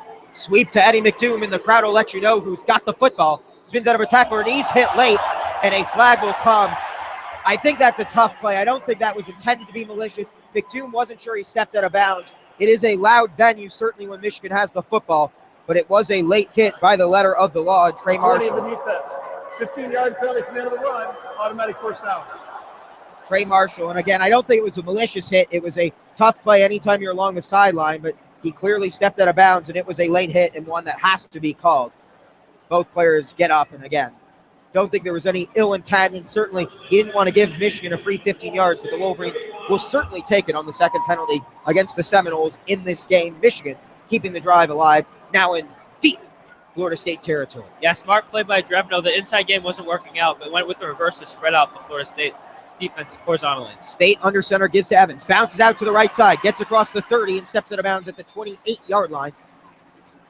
Good angle taken by Tavares McFadden, the star quarterback for the Noles, forcing Evans out of bounds after a 6-yard pickup. Again, going with that outside run. The inside run hasn't been going, but Michigan's offensive play calling has been keeping this Florida State defense honest, and they've been chipping away, and after that penalty, they're knocking right on Florida State's doorstep on the 30-yard line. 2nd down and 4 at the Florida State 30. Ian Bunting motions out wide to the right, Darbo wide left, Chesson slot left, and Khalid Hill now at the left side of the offensive line as the tight end. Pitch to Evans, running to that left side, gets the edge, gets across the 30, across the 25, cuts it up along the Capital One logo at the 25-yard line, and falls to the turf after moving the sticks for Michigan on an 8-yard scamper. Yeah, after two sweep plays to the right, going to the left, and this Florida State defense now has sort of gotten off balance, and Michigan is continuing to chip away. Nice pickup by Chris Evans, and if A.J. Westbrook didn't make that tackle, he could have taken that to the house. Evans, one of the great personalities on this team, and he's only a freshman. A bright future ahead for that talented tailback. 1st and 10. Spate rolling out to the right, has plenty of time, now cuts back to the left, checks it down, catch made by Butt, across the 20, nobody there, across the 15, spins on across the 8-yard line and down to the 5. A broken down play, and America's tight end makes a big play, but he is down on the ground in serious pain, and he will take the helmet off. That's a scary scene, and I believe it's that left knee, and he is in great pain. Tears coming from his eyes as we get the close shot from our monitor here in the booth, and that is not the sight Michigan wanted to see. Jake Butt with a great catch and run after the play. It was a broken down play where Spate once again showing his elusiveness and his improvisation skills. Jake Butt on the same page with his redshirt sophomore signal caller, but Butt is down with his hands over his eyes in serious pain. And this is a big loss, not only in terms of football, but as an emotional leader and a captain of this team as well. Yeah, that was just a phenomenal play. Spate, one thing I love about Will Spate is his ability to always know where everyone is on the field. And there was a designed rollout to give him more time in the pocket, but usually with those design rollouts to the right, he's looking for a player cutting across to the right. And instead he found Jake Butt, who's standing all the way on the other side of the field. But it looks like Butt is in some serious pain right now. And he took a pretty nasty shot from the Florida State safety there as he was being held up high by Matthew Thomas. So let's hope that he's okay and that's not as serious as we think. The biggest concern, obviously, for Michigan is his health, but he's also a major loss for Michigan schematically. Positive sign he's able to walk off under his own power. He returned, of course. He likely would have been a 1st or 2nd day pick in the NFL draft, decided to return for his senior year. And you certainly hope that his Michigan career is not over in this game due to an injury. But a positive sign that he's able to walk off the field under his own power. But anytime you see a guy suffer a knee injury, especially this late in the year, you do worry about his ability going forward, particularly for many of these Michigan players. They look ahead to the Pro Day and the Scouting Combine and perhaps the Senior Bowl as well for a player as talented as Jake Butt. But immediately the concern has to be, can he return for this game? And you certainly hope that will be the case. But after that nice 16-yard connection from Spate to Butt, Michigan in good position, first and goal from the Florida State 6. What did you see on that last play, which has sort of been lost due to that injury? Yeah, just great improvisational ability by Wilton Spade. And this Orange Bowl is filled with NFL talent on both sides, but especially is one of the guys that will be playing on Sunday, and I think will be making a huge impact on whatever team drafts him. Just his ability to – he's just a mismatched nightmare. He's too big to be covered by defensive backs, but too athletic, too fast to be covered by linebackers. On the last play, he showed us athleticism. Matthew Thomas, who was a linebacker, was trying to chase him down, and he couldn't bring him down. Butt was just too strong for him, and he's even out-muscling linebackers. So Butt is just a phenomenal talent, and Ian Bunting, Michigan's backup tight end, just doesn't have that same versatility that Butt brings to the table. Bunting was a great blocker, but not quite as athletic. Can't get up and make the same plays Butt can in the passing game. Michigan huddling up, knocking right on Florida State's doorstep on the 7-yard line. Still waiting to get out of this media timeout. Michigan trails Florida State 17-3, but the Wolverines looking to get in the end zone for the first time today with 10:48 left to go in the first quarter on the Michigan Football Student Radio Network, WCBN FM, Ann Arbor. First and goal, Michigan in the train formation to start things off here with goal to go. Spate breaks the huddle, under center alone in the backfield, 3 to his left, 1 to his right. Motion man is Evans. The give to Evans. Bouncing to the right side. Needs to get an angle. He does not. Cuts upfield. But he'll be dropped for a 4-yard loss. That fooled absolutely no one. Great discipline by the linebacking core and the safety, A.J. Westbrook, who dropped Evans for a loss. Yeah, the train formation is designed, obviously, to catch the defense off guard by lining up so quickly. Doesn't give the defense much time to adjust and know their assignments, but this is a veteran Florida State defense, well coached, and everyone knew where they had to be, and they strung that play out, pushing Michigan backwards to the 10-yard line. Second and goal from the 10, second straight goal to go possession. Michigan has been dropped for a loss on their opening play. Spaten in the shotgun, looking left, has time, fires it deep to the left corner, looking for Darbo, and he overthrew him by a good 5 yards. A good throw, and I think he finds him, but that one well off the mark. Yeah, Darbo had a step on Marquez White, the corner, who was in coverage there. But again, Spate threw it high. I think just the pressure's getting to him. He's only been sacked once in this game, but every single play, every single time Spate drops back, there's pressure in his face. There's hands in his face, and Spate had to get it out a little bit earlier than he'd liked, I think, and that's what caused it to go high. The Seminole War chant once again. The cry from this Florida State heavy crowd here at the Orange Bowl. Third and goal from the 10. Spate in the shotgun, 2 to his left, looking that way, under pressure, will step up in the pocket, fires it over the middle, and it's incomplete. It was well behind his intended target, Amara Darbo, and Michigan once again will settle for 3. Yeah, Spate did a good job of eluding pressure, and he found Darbo, who was open, but just couldn't convert, didn't put it right where it needed to be. It was sort of a game of inches, and it's great defense there by the Florida State defensive back to break it up. I think that was Jacob Pugh, the linebacker, and forcing Michigan to kick another field goal. That was a huge stand by the Seminole D. 1 for 1 on the day. He's made his last 13. This one, a 28-yarder. The right foot to it. He puts it right through, and that's 14 in a row for Michigan's fifth-year senior from Fenton, Michigan, Kenny Allen, responsible for all 6 Wolverine points, but another good defensive stand by the Seminoles. The lead is Florida State 17, Michigan 6 with 9:36 left to go in the first quarter on the Michigan Football Student Radio Network, WCBN FM Ann Arbor. We'll be back in a moment.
Florida State leading the 83rd Orange Bowl 17-6. Michigan settling for a field goal once again. Kenny Allen, after an 11-play, 59-yard drive that ate up 4.5 minutes of play. It's an 11-point lead for the Noles with 9:36 left to go in the first half. Kenny Allen will kick this one off from left to right. The deep man to return it for Florida State will be number 8, Kermit Whitfield. Florida State has had 2 men back in the end zone for returns for most of this game, but right now it appears Whitfield will be the lone deep man, but he will be flanked by Keith Gavin, who's lined up a good 10 yards in front of the speedster from Orlando. Gavin will drop back to the end line as well, joining Whitfield there as Kenny Allen lays the foot into it, and once again it will not be returnable. Gavin fields it 9 yards deep in the end zone and puts a knee to the garnet painted end zone. Right in front of the Florida State band is where Florida State will start this drive at their own 25, leading at 17-6. 214 yards of total offense thus far for Florida State in this game, and it cannot be the defensive performance Don Brown had hoped for. Yeah, Michigan just has to stop giving up big plays. That's how Florida State was able to get points on the board, is from big plays on all 3 of their scoring drive. They've been doing a good job lately of stopping Dalvin Cook, but I think they just have to stay disciplined. They have the talent. They have good enough players to stop them, but they just have to be mentally focused on this drive. Francois in the shotgun has Cook to his right. Kermit Whitfield motions in the slot from right to left. Pressure coming. Francois gets it off, and he overthrew his intended target. Cook got both hands on it, and Mo Hurst once again delivering a hard hit to Francois, who's slow to get up, but he will stay in this game. But Florida State, even when they're preventing the sacks, they're still letting their quarterback take a lot of hard hits. Yeah, Francois took another big hit, and he was slow to get up. It looks like he'll stay in the game, but he's not a very big quarterback. He has kind of a frail frame, and those shots, if Michigan keeps coming home, I think that could play a big factor in this game going further. Second down and 10 for Florida State. They lead at 17-6 with 9.5 to go in the first half. They have the ball at their own 25-yard line. Francois in the pistol. He has Cook behind him. The give to Cook, running the right side, wrapped it from behind, eludes that tackle, gets towards the sideline. 2 missed tackles, and Cook nearly has the first down. He picks up 8 yards on the scamper on what looked like a potential loss. Yeah, even when Cook was struggling on previous drives, he's always able to break that first tackle. Here he broke 2 or 3 tackles, I think it was, and that's what just makes him so great. That's why it takes 11 people to bring him down. Fortunately for Michigan, they were able to push him out right before the first yard. But third and short, this is where they love to give it to Cook or even the fullback, Freddie Stevenson. And Mo Hurst was slow to get up on that play. He went to the sideline. That could be a big blow to the Michigan defense going further. So they'll reset the play clock here. 9 minutes to go in the first half. Florida State leading 17-6. Third down and 1. Brian Monet in for Hurst. The snap, and it's a give to the fullback who stuffed at the line of scrimmage. Did he get the first down? I don't believe he did. It will depend on the spot, and the spot appears inches short. Fourth down is the initial signal. They won't even bring the chains out. Does Florida State go for it will be the question. I think they're more likely to challenge it than they would be to go. Yeah, that's just grown man football. Big guys up front for both teams. Michigan won the battle there. Looks like Florida State did gain some ground, but not enough for the first down. And right now there's some confusion on the Florida State sideline about whether or not to bring the kicking team on. It looks like they're going to keep the offense on to go for this. Perhaps trying to draw Michigan off sides. But with 5 seconds on the play clock, not a lot of time to do it. And Florida State, it appears, will take a timeout. Timeout, Florida State. The first time out of the half. It will be 4th and I would say 2 inches at most. The give on the previous play was to 6'1", 241-pound senior tailback Freddie Stevenson. And that bowling ball of a man couldn't get enough for the first down, and that's a credit to the penetration from the Michigan front 7. If you're Florida State here, Will, do you go for it, given you're leading by 11 points, and if you get stuffed here, Michigan gets the ball at your own 35. Granted, Florida State's defense is no problem playing with a short field thus far. Yeah, it's a tricky situation, and just looking at it here at the game, Leo said it correctly. It's literally 2 inches, 4th and inches. So I think that Florida State certainly does have a chance to pick this up. And if they do get it, it's sort of a way of asserting their dominance on this on this Michigan defense. But I think the smart decision would be to kick it here. Your defense has been playing well. Just pin Michigan back. There's no reason to risk it. But it does look like the Florida State offense is coming on to try this 4th and short situation. And when you have the best running back in your program's history and perhaps in the country in Dalvin Cook, why not? They've shied away from Cook, really, after 4 carries on the opening drive. He's had just 6 since. But he only needs a couple of inches here if they indeed give it to their junior star who's playing in his hometown of Miami, Florida. 4th and inches from the 35. It's a quarterback sneak. Did Cook get enough? The initial movement by the head linesman indicates that he did. And it will depend on where they place the football down. And the signal is first down from Matt Austin. The easiest play to pick up a few inches is let your quarterback dive over the center. And he just managed to keep the legs moving enough to get across the 35-yard line. First down, Noles. Gutsy play call, but it paid off for the Seminoles. Francois just got enough to pick up that first down. And there was a little extracurricular activity between Delano Hill and Ryan Izzo going on after the play. We'll look out for that later. 1st and 10 from the 35. Francois under center has Stevenson lined up as the fullback who motions to the right. Cook the tailback. It's a fake play action, pressure coming, and Francois wisely chucks it at the feet of his tight end Ryan Izzo, as that did not fool Taco Charlton on the play action. Yeah, great coverage. I know that everyone was eyes on Dalvin Cook play action, trying to get the defense off guard, but great coverage by DeMonte Thomas in the slot on Ryan Izzo, and Francois had nowhere to go with it, and he did take another shot from Charlton there. 2nd down and 10 from the 35 of FSU. They lead it 17-6 with 7:47 to go in the first half. Francois in the shotgun has Cook to his right, and he gives to Cook. Cook with a lot of running room in front of him. Metellus wrapped him up from behind. But once Cook gets going, he's hard to stop. He picked up 12 yards and nears midfield. First down, Noles. Yeah, just a wide open hole there created by the Florida State offensive line on the left, right behind Roderick Johnson, who we mentioned is one of the best offensive linemen in the country. And once Cook gets to that second level going full speed, he's scared to deal with, and he got that first down in a heartbeat. 1st down and 10 for Florida State from their own 46. Francois checks it out to Cook. There's a flag on the field as well as Cook tumbles to the turf untouched for a 4-yard loss, but we'll see who this flag is on. It's in the area of a neutral zone infraction or offsides, and that would be a big blow for Michigan. It would be Michigan's 3rd penalty of the game, 3rd for Florida State as well. We'll go down to Matt Austin, our referee from the Southeastern Conference. Illegal shift on the offense, number 15. Penalties decline. 2nd down. Michigan wisely not accepting that penalty rather than giving them 1st down and 15. They'll give them 2nd down and 14 on the 4-yard loss on that screen pass to Cook. And I think Michigan's fortunate he tripped himself up there because there was good receiver blocking on those defensive backs. Yeah, Cook was wide open there, but Harbaugh came out on the field signaling decline it. And now Michigan is where it wants, forcing Florida State into a 2nd and long situation. And Michigan is forced to call a timeout. Timeout, Michigan. Their 2nd timeout of the half. Looked like there's some confusion on the Michigan sideline and defense. And that's the 2nd time we've seen Michigan call a timeout on defense due to confusion. We'll step away for a moment. 7:08 left to go in the first half. It's Florida State 17, Michigan 6. Seminole football when we return.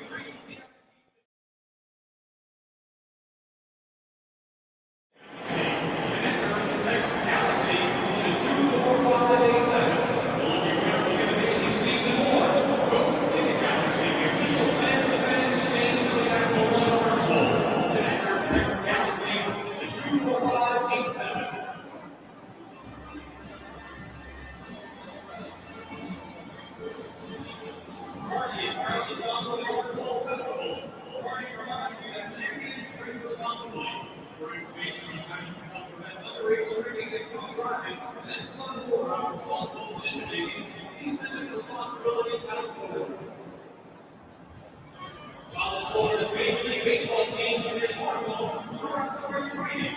Tap the local map at FloridaRavenLeague.com. And future schedules for the 2016 season, ticket information, ballpark locations and directions. Users will receive messages as schedules change. Notifications about daily promotions. Download the Florida Gators League mobile app. Everything you need to know about the 2017 Florida Gators League season.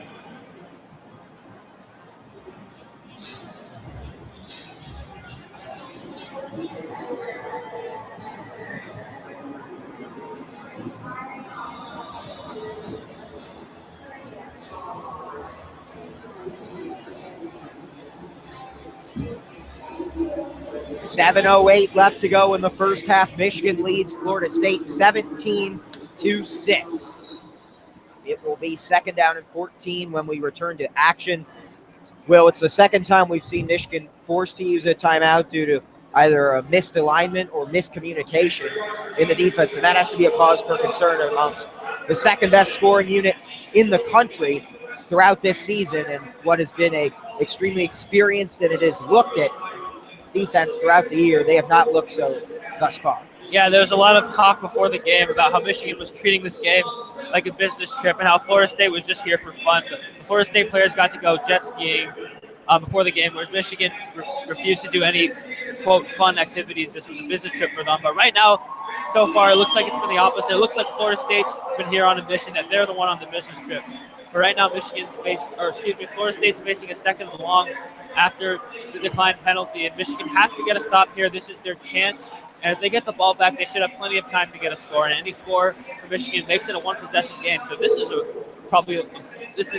very important moment in the game for both teams. Because Florida State can put it away here with a big play, which they've been doing all throughout the game, is hitting home on big plays. And a big play here would put Florida State in comfortable situation. Taco Charlton said earlier this week, we heard all about the Seminoles jet skiing yesterday. We were busy practicing. Right now, it looks like maybe a trip to the Atlantic Ocean would have done this Wolverines defense some good, as it's been Florida State making all the plays in the first half. Ready to get back to action. 2nd and 14, Florida State with the ball at their own 42, leading 17-6. 7 minutes to go in the first half. Francois looking out to the left, and that play is blown up immediately. Not even able to make the catch is Travis Rudolph. And DeMonte Thomas closed on that ball quickly. Yeah, great communication by Michigan. Don Brown's got to be glad that they called that timeout. Travis Rudolph, Florida State's #1 receiver. They tried to get him in open space by reversing him across the field, but the Michigan safeties communicated. Hill was originally matched up on him, but DeMonte Thomas shifted over on the Michigan's right side, and he was there to make the play and break it up. And now it's 3rd and long for Michigan. Noah Furbush in at linebacker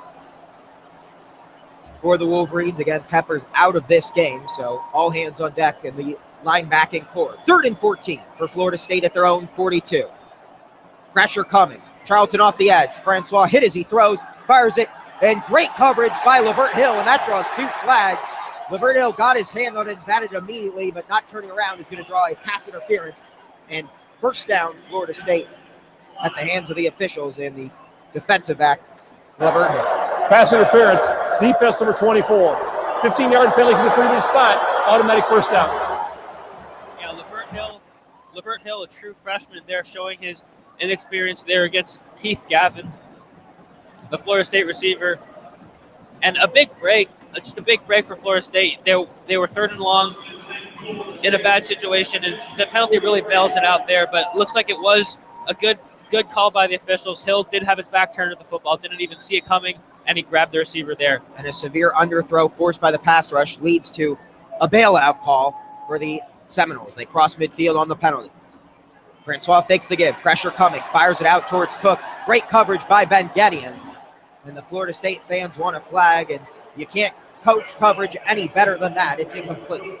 Yeah, Ben Gideon, a middle linebacker. It was a complete mismatch, and I think that's what Florida State was trying to exploit. But great job by Gideon is keeping up with the much faster, much more athletic Cook.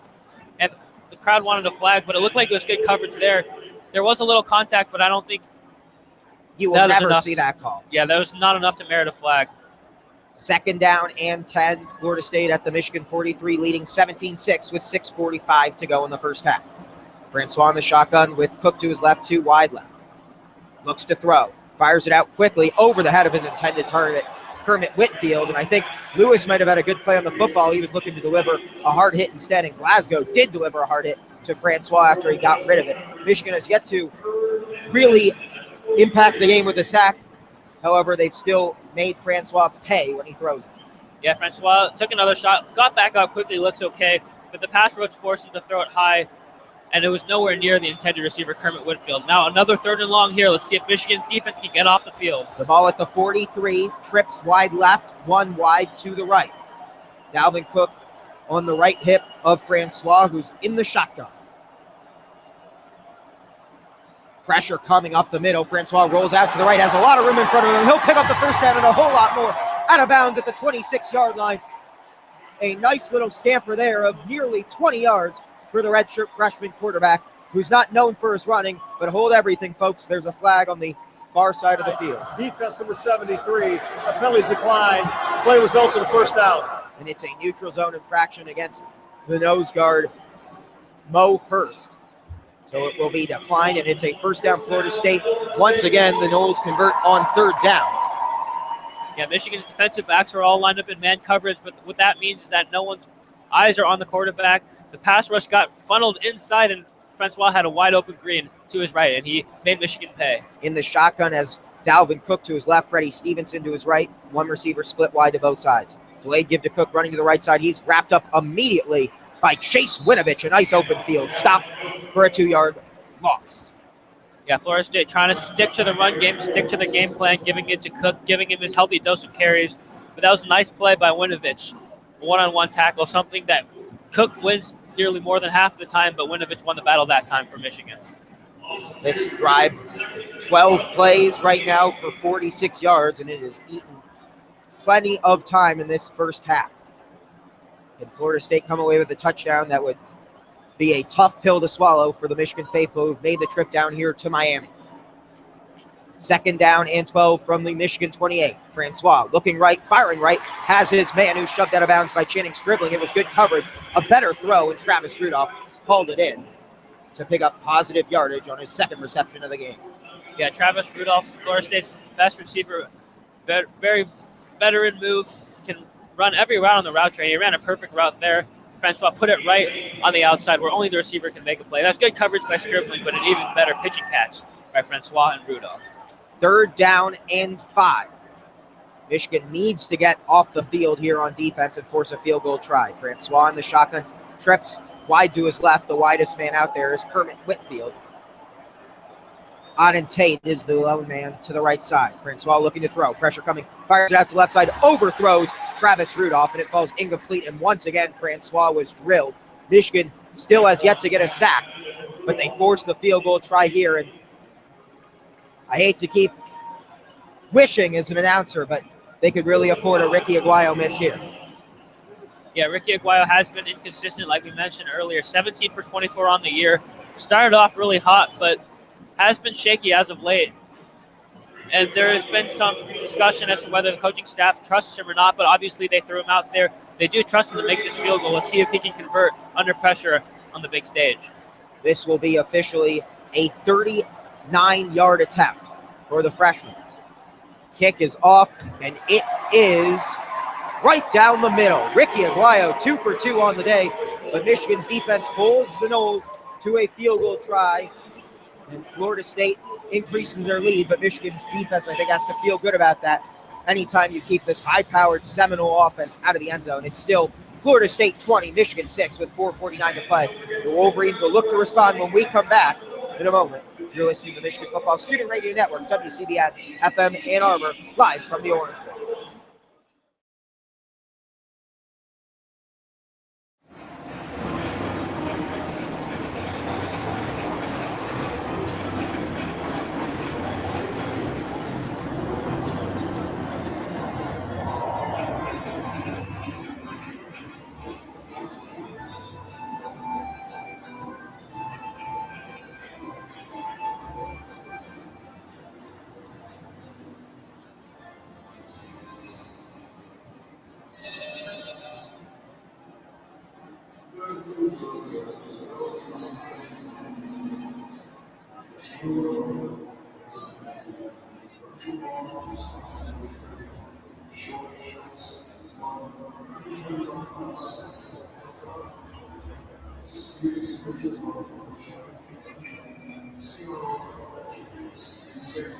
.449 left to go here in the first half from the 83rd Orange Bowl on this, the Michigan Football Student Radio Network, WCBN FM Ann Arbor. I'm Leo Blavin.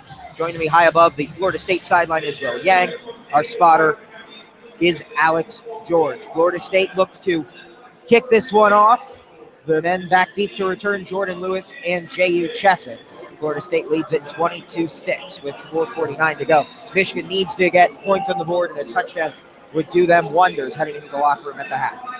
Yeah, that was a huge stop by Michigan. I know they did give up that field goal 3 points to Florida State, but they needed to not give up big plays.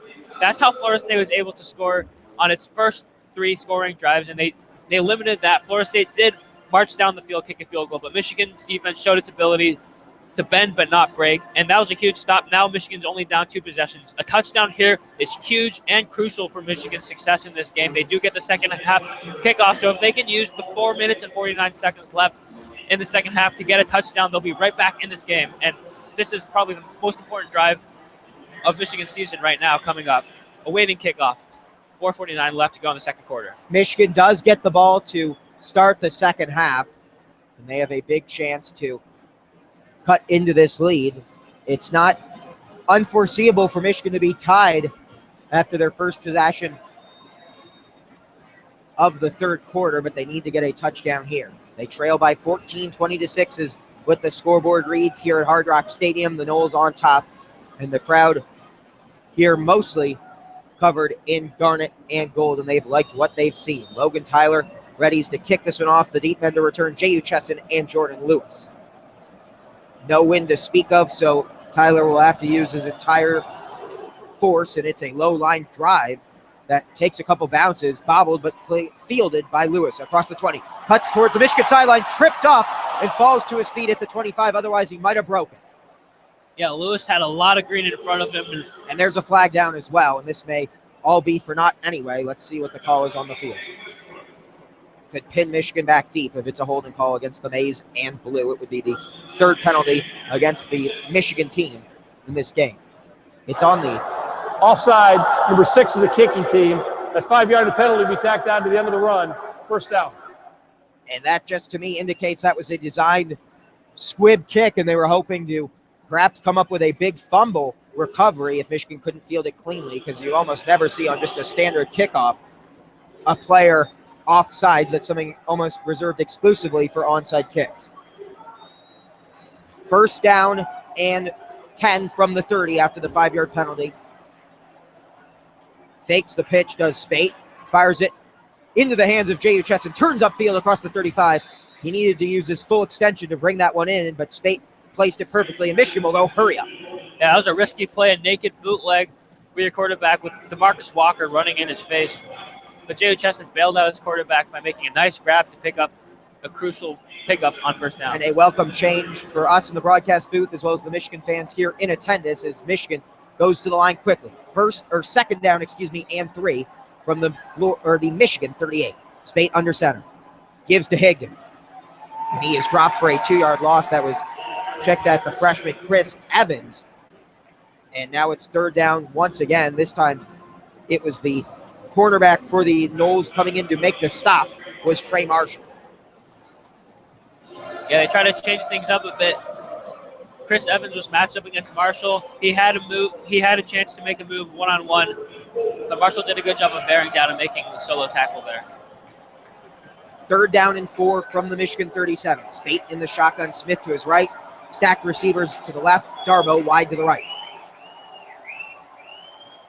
Has time. Fires it out to the left side. It was behind Chesson, who somehow managed to make the catch through contact to pick up the first down. Marquez White had tight coverage. It was a poor throw, but Chesson, the 5th-year senior, making his presence felt with a nice reception. Yeah, Chesson again helping out his quarterback. Spate has still struggled to make his throws on the money, which is something he's done consistently during the year. I'm not sure whether it's the pressure or not, but that was behind Chesson. Great coverage by Marquez White. Just a great play on an individual effort by J.U. Chesson to pick up the first down. Michigan trails 20-6, moving the football, though, here near midfield. It's first down and 10 from the Michigan 44. Spate in the pistol. Fakes the give to Smith. Under pressure, fires it out towards the Florida State sideline. It was good coverage, but the pressure forced the missed throw.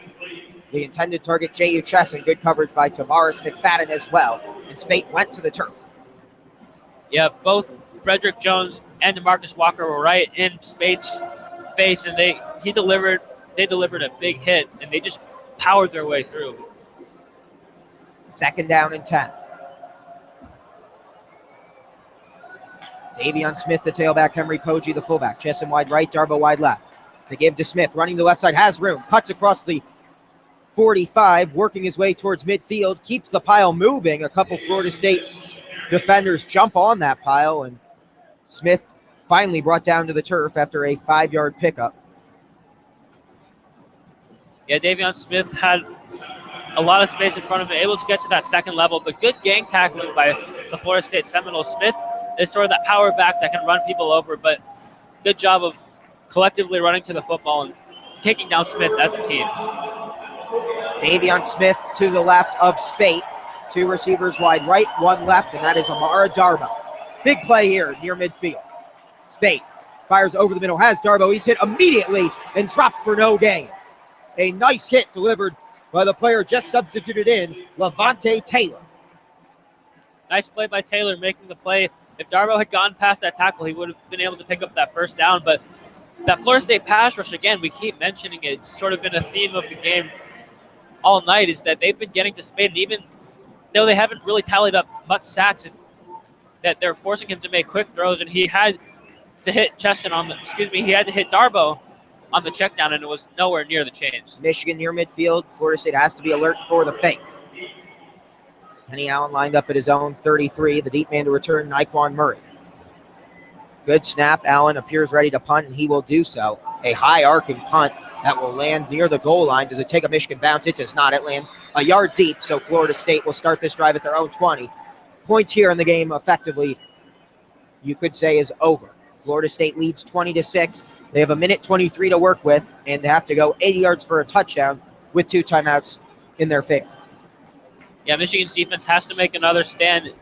After sort of getting shell-shocked on the first few Florida State drives, they have done a really good job of sort of, after getting their feet wet, slowing down this Florida State offense, preventing big plays. I know Florida State was able to march down last drive, but this Michigan defense has looked much improved since the opening drive, and they really need to get a stop here. If Florida State can get any score, even a field goal going in to the locker room 23-6, that's much bigger of a difference than 20-6, and Michigan needs to get a stop here. A turnover would certainly be huge. In the pistol is Francois with Cook behind him.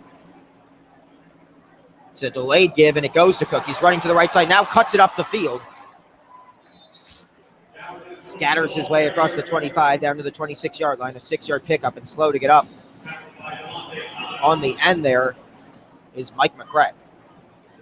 Yeah, great blocking up front altogether by Florida State to get Dalvin Cook to that second level. Good tackling, though, by Michigan as McCray exits the game and Devin Bush, the true freshman from New Jersey, enters for his first action. Michigan has allowed 258 yards thus far in the first half, the most all season, as Devin Bush checks in for McCray, who hobbled off to the sideline. And early motion, Hurst jumped, but was he encouraged to do so by early motion? We shall see.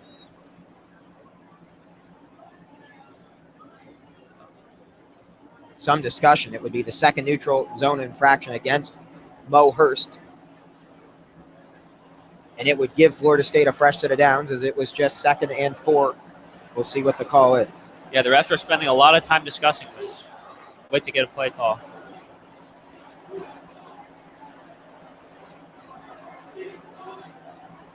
.39 seconds to go in the first half, so Florida State appears content to just run the clock out here. Offside, defense number 73. 5-yard penalty results in a first down. The Florida State coach has chosen not to accept the 10-second subtraction. And I think Jimbo Fisher, if he's frustrated about anything right now, it has to be not using those timeouts. There's just 39 seconds left. Perhaps Florida State just content to go in the locker room up 14. Again, Michigan will start the second half with the football. Francois in the shotgun has Cook to his left. Do they go to the air here? They do not. They give to Cook. Keeps it on the ground, and Devin Bush Jr. wraps him up. After a 4-yard scurry, does Florida State head to the tunnel? They can do so if they'd like. Or will they run it once more? Yeah, Jimbo Fisher not using his timeouts here. It looks like he's just going to go in the locker room with a comfortable 20-6, 13-point lead. Florida State getting in some sort of formation to run perhaps one more play. 5 seconds, 4, 3, 2, 1. They will snap it with 1 second to go. Charlton coming off the edge. Francois will be sent to the turf. The first half is over with Michigan's first sack of the game. As we head into the locker room, it's Florida State 20, Michigan 6.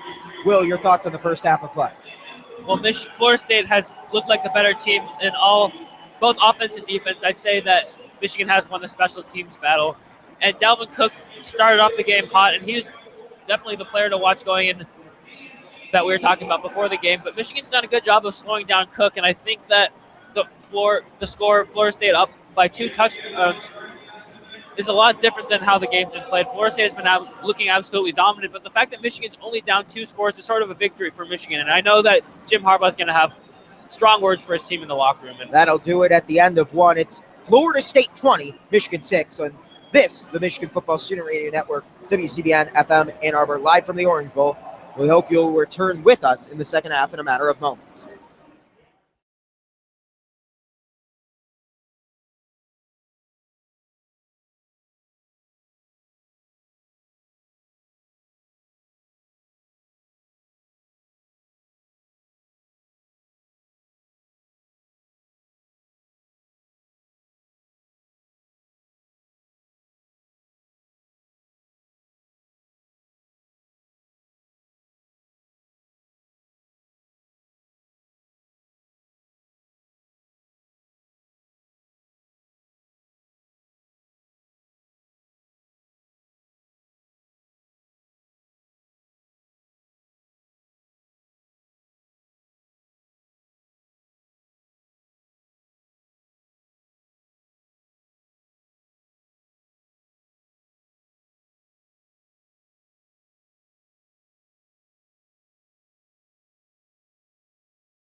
As we get set to start the second half of this, the 83rd Capital One Orange Bowl, Florida State leads Michigan 20-6. I'm Leo Blavin. Joining me high above the Florida State sideline is Will Yang, our spotter, Alex George. Michigan trailing by 14, Will. What do you need to see from the Wolverines who get the ball to start the second half for Michigan to crawl back in this game? Well, this is a really important drive, perhaps the most important drives for Jim Harbaugh in the Wolverines season. So far, this game has been really interesting. It's basically been a chess match between head coaches Jim Harbaugh and Jimbo Fisher.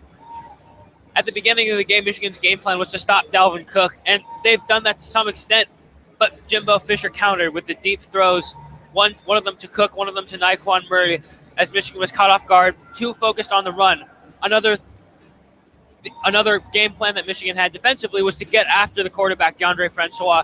They sent an all-out blitz and sent their defensive backs in man coverage, and Francois picked it up, a very veteran move for a true freshman quarterback by picking up a long run on the scramble. So far, Jimbo Fisher's been one step ahead of Jim Harbaugh. He's always had the right counter to whatever Harbaugh's thrown at him. Now, second half, it's time for Harbaugh to make a move in this chess match and see what adjustments he has to the Seminoles. So far, winning 20-6. It's really, Florida State's been dominating on both offense and defense, and it's really up to whatever halftime adjustments Jim Harbaugh and this Michigan coaching staff has up their sleeve in the second half. Michigan's defense allowed a season-high 255 yards in the first half. The Wolverines' offense responsible for just 83 yards, 23 of those coming on the ground. They're certainly going to need to improve when they have the football, and they will get to start this second half with the football when we come back. A minute or so out from the start of the second half here at the Orange Bowl. It's Florida State 20, Michigan 6.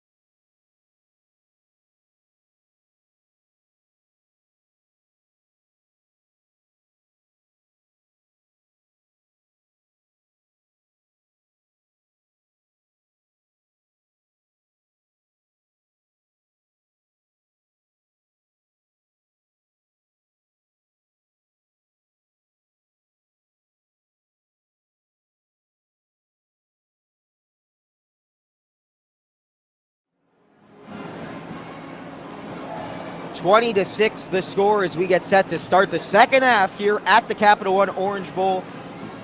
Michigan gets the ball to start this second half of play here at Hard Rock Stadium in Miami Gardens, Florida. I'm Leo Blavin, my color commentator for this evening's matchup is Will Yang, our spotter Alex George. Wilton Spate struggled mightily in the first half. He was 10 of 19 for just 60 yards, but really the ground game is where the Wolverines have to be most disappointed. Just 23 yards on 15 carries, good for 1.5 yards per attempt. They're going to have to improve in the second half. Yeah, I think offensively, Michigan has to stay balanced. I know the run game hasn't been getting going, but I don't think it's time to abandon the run game. Davion Smith, a punishing back. If they continue to hand the ball to him, it should wear out the Florida State defense. I think you can't abandon the run, but the most important thing is Wilton Spate just has to convert his throws. This is the best pass rush in the country, starting with DeMarcus Walker. Florida State will get their sacks, and Michigan's offensive line has been doing a great job, a valiant job of keeping this pass rush at bay, despite it being the best in the country. Wilton Spate has enough time to make throws. He's agile enough. He just has to hit them when they're there, and I think that's the key for Michigan to get back in this game. Michigan is allowed 6 tackles for loss in the first half, 5 of those coming on runs stuffed for negative yardage. Logan Tyler boosts this one, a high arcing kick that goes out of bounds at the 15-yard line. That will draw a flag, and Michigan will start this drive at their own 35. I think Florida State wisely keeping it away from J.U. Chesson and Jordan Lewis, the deep back returners. However, it doesn't pay off there. Michigan will once again have good field position. Field position really hasn't been the problem, Will. It's been once the Wolverines have the football, moving it down the field. Yeah, Florida State's been dominating on offense and defense, but Michigan has been winning the special teams battle pretty handily. The special teams unit has been doing its job, and it's now up to the offense to capitalize, put some points on the board for the Wolverines. Michigan trailing by 2 touchdowns as we get ready to start this third quarter of the Orange Bowl. Spate throws both hands up to create motion. The give is to Smith, who keeps it on the ground and falls to the turf quickly for a 3-yard pickup. Positive yardage, a much welcome sign from the ground game. Yeah, trying to stick to the run game, keep pounding it at Florida State. I know it hasn't been working so far, but they're trying to wear them out. And they throw a little wrinkle by faking the reverse to Eddie McDoom, a play they like to give the ball to there, and pick up a positive gain. Great to see Karan Higdon on that run with 4 yards. Now 2nd and 6 for the Michigan Wolverines. Karan Higdon in for Smith. Jake Butt, of course, out of this game. He went down with a knee injury in the first half. The pitch to Higdon, running to the left side. The Florida native looking to cut up field. Just not able to get his edge, and he's shoved out of bounds for a 2-yard loss. And right as I praise the running game, they move backwards. Yeah, nothing there for Higdon on that. After going inside there, Michigan tried to get a little cute going outside, but Florida State's defense did a great job of stringing that out. But Derek Hoskins, the middle linebacker, went sideline to sideline and forced Higdon out of bounds. Michigan has kept it conservative on their opening 2 plays of this drive. They trail by 2 touchdowns and would love to get points on the board here, but they need a first down first. Over the middle, it's Tyrone Wheatley Jr. who makes the catch at the yardage needed to gain. The 45-yard line is where the big freshman tight end posted up, hauled it in, and Michigan has a fresh set of downs. Yeah, Florida State brought a blitz there, but Michigan did a perfect job of picking that up. Spate had plenty of time in a clean pocket and found the true freshman tight end, Tyrone Wheatley, who's stepping up to fill in the injured Jake Butt's shoes. First down, Michigan. Ian Bunting has been in for a few plays as well. Have not seen much of Devin Asiasi. Spate gives to Smith with a lot of speed, receiving the handoff and getting to midfield. A 5-yard pickup, and Michigan finding some success on the ground game on first down there. Smith fired up, and he wants the ball back on this next play. Yeah, Michigan hurrying up to the line. I think they like something that they see. And wouldn't be surprised if they gave it to Smith again. Or let's see him take a shot, Will. Why not go deep? 2nd down and 5 from the 50. Spate signals to his receivers. He's got Chesson wide right, Darbo wide left, Smith the tailback, Hoagie the fullback. The give to Smith running to the left side. He's met immediately. Matthew Thomas in there for the stop. Whatever Michigan saw, Thomas had sniffed out. Yeah, Matt Thomas coming out from that outside linebacker position. Went unblocked and came up from behind Davion Smith to make the play. And one thing that has been a criticism of this Florida State defense all year is their lack of speed at the linebacking core, but we have not seen evidence of that so far tonight. 3rd down and 3. Michigan looking to keep the drive alive with their second 3rd down conversion of this half. Spate takes the shotgun snap, has great protection, fires it over the middle. Ian Bunting with the reception, gets into Florida State territory across the 40 down to the 39-yard line where he's shoved back and then thrown to the turf late. Michigan's bench wanting a flag. They won't get one, but the shoving continues. Things starting to get chippy. Yeah, I think things getting chippy here in the Orange Bowl. I thought there could have been a flag there, but it's just passionate football, I think, is what the refs decided. And a little extracurricular activities going on after that play, but more importantly, a big first down pickup by Ian Bunting, another tight end who hasn't had his name called until then, but crucial play to keep this drive going. Spate finds his tight end for 9 yards and a first down. Michigan 1st and 10 at the Florida State 39, trailing by 2 scores. They give to Smith, running right up the middle, has room, and picks up 4 yards. The Wolverines sticking on the ground for the 3rd straight first down of this drive. Yeah, the run game's starting to get going. I know these aren't big runs, games of 4, games of 5, games of 3, but they're starting to wear the Florida State defense down. And it's what I thought Michigan had to do at the start of the second half, is stick to the run game and punish this Florida State front seven. And so far it's working. Let's see if they can sustain it. 2nd down and 5. McDoom in motion. Spate gives to Higdon, who's wrapped up high.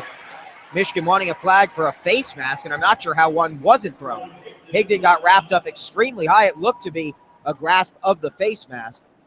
We'll take a look at the replay when it is provided. Yeah, I think that should have been a face mask. It certainly should. We're up here standing high in the ground, and we can see it clearly. I don't know how the refs missed it.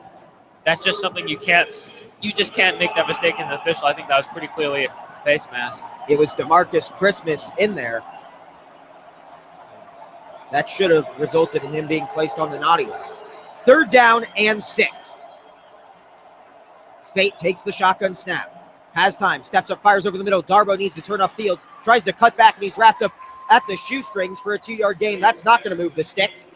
And it was a great open field tackle made by Marquez White. Yeah, great tackling by the Florida State corner, Marquez White. I know that all the hype was to the other corner, Tavares McFadden, but great play by White. And it looks like the Michigan offense is staying on the field to go for it. It's going to be 4th and 4 on the Florida State 32-yard line. This could be the play of the game. 10:15 to go in the third quarter. Michigan down 20-6 with the drive to start this second half. They need 3 yards to move the sticks. It's a long 3 yards. Spate empty in the shotgun, 2 out wide to both sides. Takes the snap. Has time, steps up, fires it deep. Ian Bunting goes up, skies for it, and brings it down. Shades of Jake Butt from his backup tight end, Ian Bunting, and Michigan back in the red zone. Yeah, Florida State only brought a 4-man rush, no blitz there. That means they had 7 guys back in coverage, but Spate was able to stand strong in the pocket and find his tight end going up the seam against this cover 2 defense of the Seminoles. Gutsy throw, and it shows the confidence Spate has in all of his targets, including the third-string tight end. What a big connection. 1st down and 10 from the 12. Michigan looking to get their first touchdown of this Orange Bowl. Spate in the shotgun. Steps up, now will tuck it and run. Pump fakes and slides at the 9-yard line. A 3-yard carry, certainly not a design run. He's not the fleetest of foot, but he makes good use of the open space. Yeah, Spate's not athletic by any means, but he is shifty, able to use his body. A nice little pump fake to pick up 3 yards, and Michigan's on the 10-yard line. They can still get a first down. It's 2nd and 7. They could get a first down at the 2-yard line. So that was a big pickup by Spate to try to stay ahead of the chains here on this drive. Motion, 3 guys moving from left to right, including the left tackle. 2 tight ends in there. Bunting motions back to the right and then cuts back to the left side. It's a pitch to Smith. Shades the initial tackle, but once again, nothing doing on the edges. Closing in quickly was Tavares McFadden, and the secondary for Florida State is making their impact felt not only in the passing game, but against Michigan's running attack as well, a 2-yard loss. Yeah, it looked like Florida State was selling out on the run there, and now they pushed Michigan back to negate that scramble that I just talked about on the previous play. It's going to be 3rd and 10 here. Most likely going to be a throwing play. It'll be interesting to see what Florida State brings defensively in terms of a blitz and whether Spate can find anyone in the red zone here. Michigan 2 for 2 in the red zone today. Unfortunately for the Wolverines, those have both been field goals. They could really use a touchdown here. 3rd down and 10 from the 12. Spate looking to throw. Pressure coming from the blind side. He goes down, able to hang on the football somehow, but it was a huge blow delivered by Josh Sweat. Yeah, great coverage by the Florida State Seminoles secondary. There wasn't any receivers. I attribute that to the secondary, kind of a coverage sack. Spade had plenty of time, but just didn't see anyone, and eventually the pressure got to him, and Josh Sweat came in from the blind side, and Smith and Spade didn't know it hit him.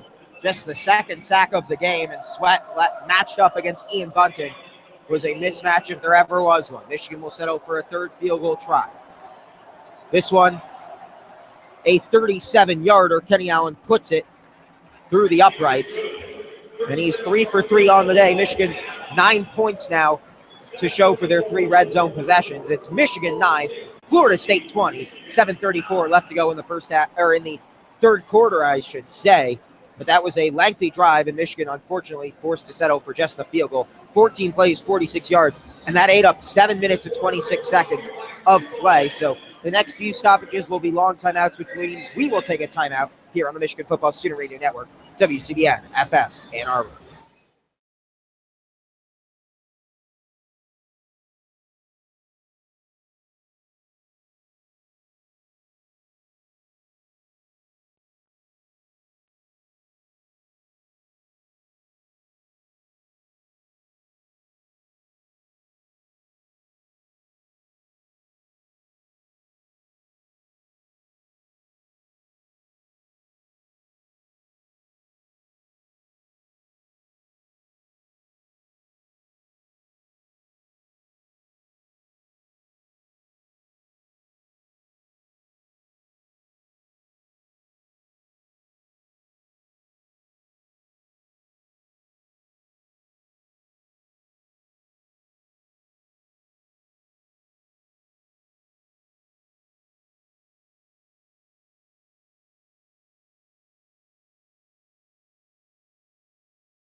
Florida State on top 20-9 over the Michigan Wolverines on this, the Michigan Football Student Radio Network, WCBN FM, Ann Arbor.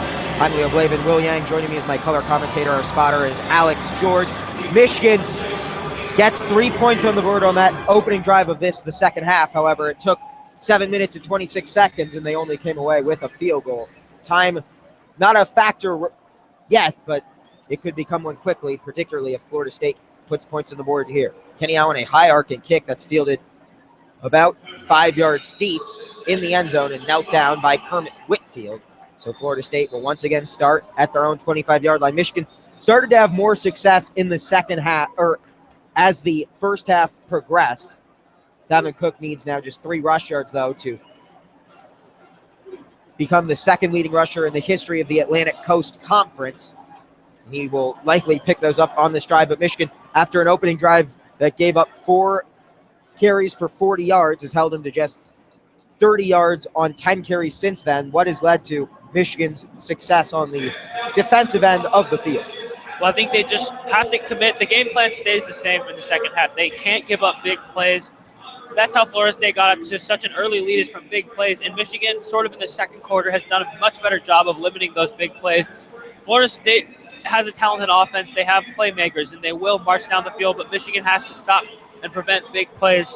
And the clock, I don't know if it's a factor yet. It's midway through the third quarter, but there's still a lot of football to be played. But Michigan, their defense has to get off the field because the offense has been continually stalling out on the red zone. That last drive looked promising. They were able to gain ground. But Florida State's defense, much like Michigan on most recent drives, is bending but not breaking, not giving up those red zone touchdowns. And Michigan needs to get off the field defensively and give their offense a chance to answer and to chip back into this game.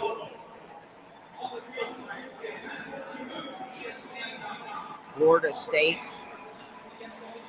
all 20 points, really set up by defensive breakdowns for Michigan. There was an open receiver, that being, of course, Naquan Murray, who streaked down the Michigan sideline for a 92-yard score, and then Dalvin Cook has been a threat that has exploited this Michigan defense, both carrying the football via the ground game and also as a talented receiver. And he certainly will make an impact as a rookie next year in the National Football League if that is indeed the decision he decides to make.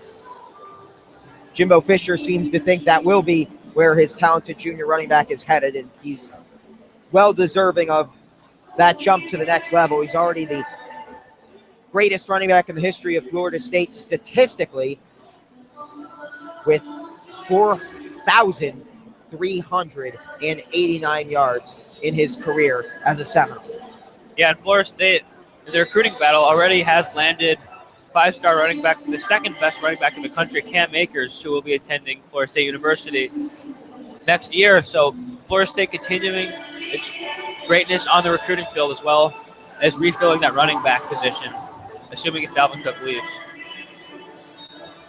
That's another reason this game has such big implications. Although it's not a playoff game, both Michigan and Florida State are sort of on that elite upper echelon of recruiting, and this could play an impact of impacting which players want to come to their programs and get them into playoff games potentially in years to come. Florida State takes over, 7:34 left to go in the third quarter. Michigan trailing Florida State 22-9.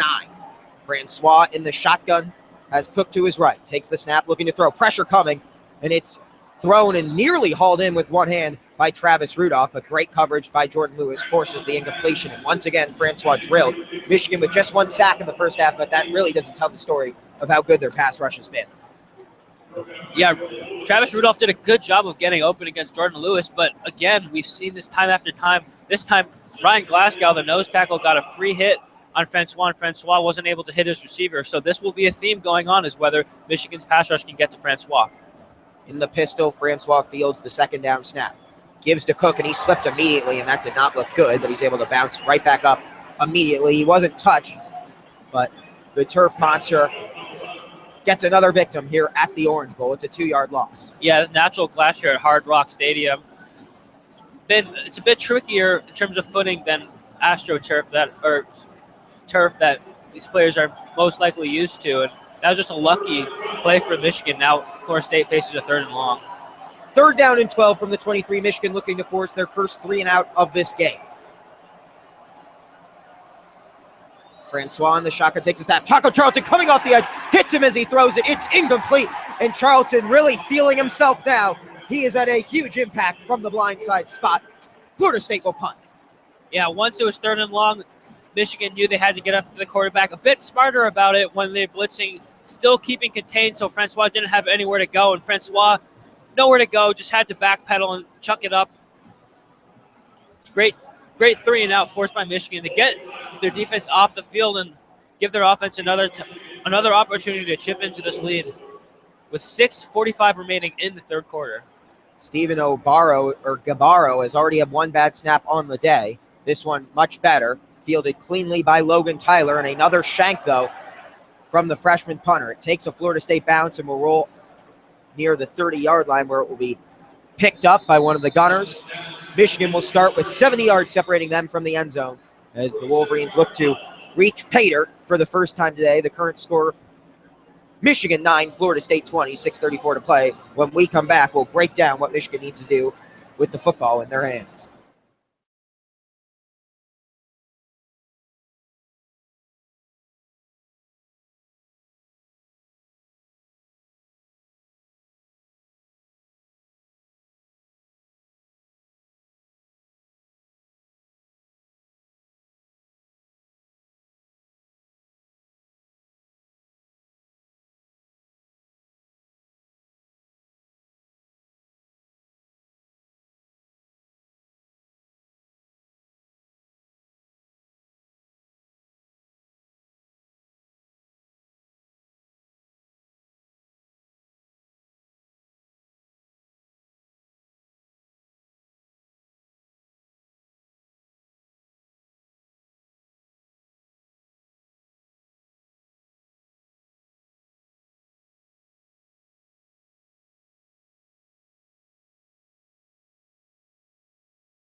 .6:34 left to go in the 3rd quarter here at the Orange Bowl. Michigan forces their first 3 and out of this game, and it couldn't come at a better time after getting a field goal on their opening drive of this half. Michigan trails 20-9. At some point, they're going to have to find the end zone if they want to win this game. We'll see if it happens here. They've got 70 yards separating them from 6 points. Yeah, Michigan looked promising on their last drive. The run game started to get going a little bit, and Williams-May was able to find his tight ends up the middle, which is something that should still continue to be open against this Florida State cover 2 defense. 3 tight ends in there now, Wheatley, Bunting, and Asiasi with Jake Butt out with an injury. They give to Smith, cuts to the left side, has room across the 30, across the 35, hurdles a man, and gets down to the 45-yard line. He's not typically known as the most athletic back, but he showed some athleticism there. A great vertical leap over the Florida State defender. Yeah, the run game is starting to get going. Davion Smith is getting a little more fuel under his feet. Marquez White went low. Smart play by defensive back against a bigger back, but Davion Smith was one step ahead of him and hurled him completely cleanly. 13 yards, the longest run of the game for the Wolverines as they near midfield. Michigan offense taking this Florida State heavy crowd out of it here at Hard Rock Stadium. First down play action. Khalid Hill in the flat to the right side. Nearly has it stripped from behind. Good effort swiping at the ball by number 18 for the Seminoles, Roderick Hoskins, who brought him down. Yeah, that play sort of Michigan, Jim Harbaugh's bread and butter, that fullback into the flat. I think they tend to call that every single game. And right there, it was there for them again. And now Michigan's facing a 2nd and 5, trying to stay ahead of the chains on this drive. At their own 48-yard line, trailing by 11. Spade under center. Davion Smith dots the I, or Karan Higdon, he keeps it on the ground, and he's hit. Again, great closing speed from the linebacking core. And that time coming in was A.J. Westbrook for a 1-yard gain. Yeah, that was A.J. Westbrook, the safety. And these defensive backs for Florida State, they're all taller than 6'10". They're very long. That's what makes them effective in the red zone. But also, because they have such big defensive backs, it helps them in the run game. And we've seen so many defensive backs in the backfield making plays. 3rd down and 3, Michigan at midfield. Pressure coming. Spade drops back quickly, fires it out to Wheatley, who had all sorts of contact. No flag coming, and great coverage.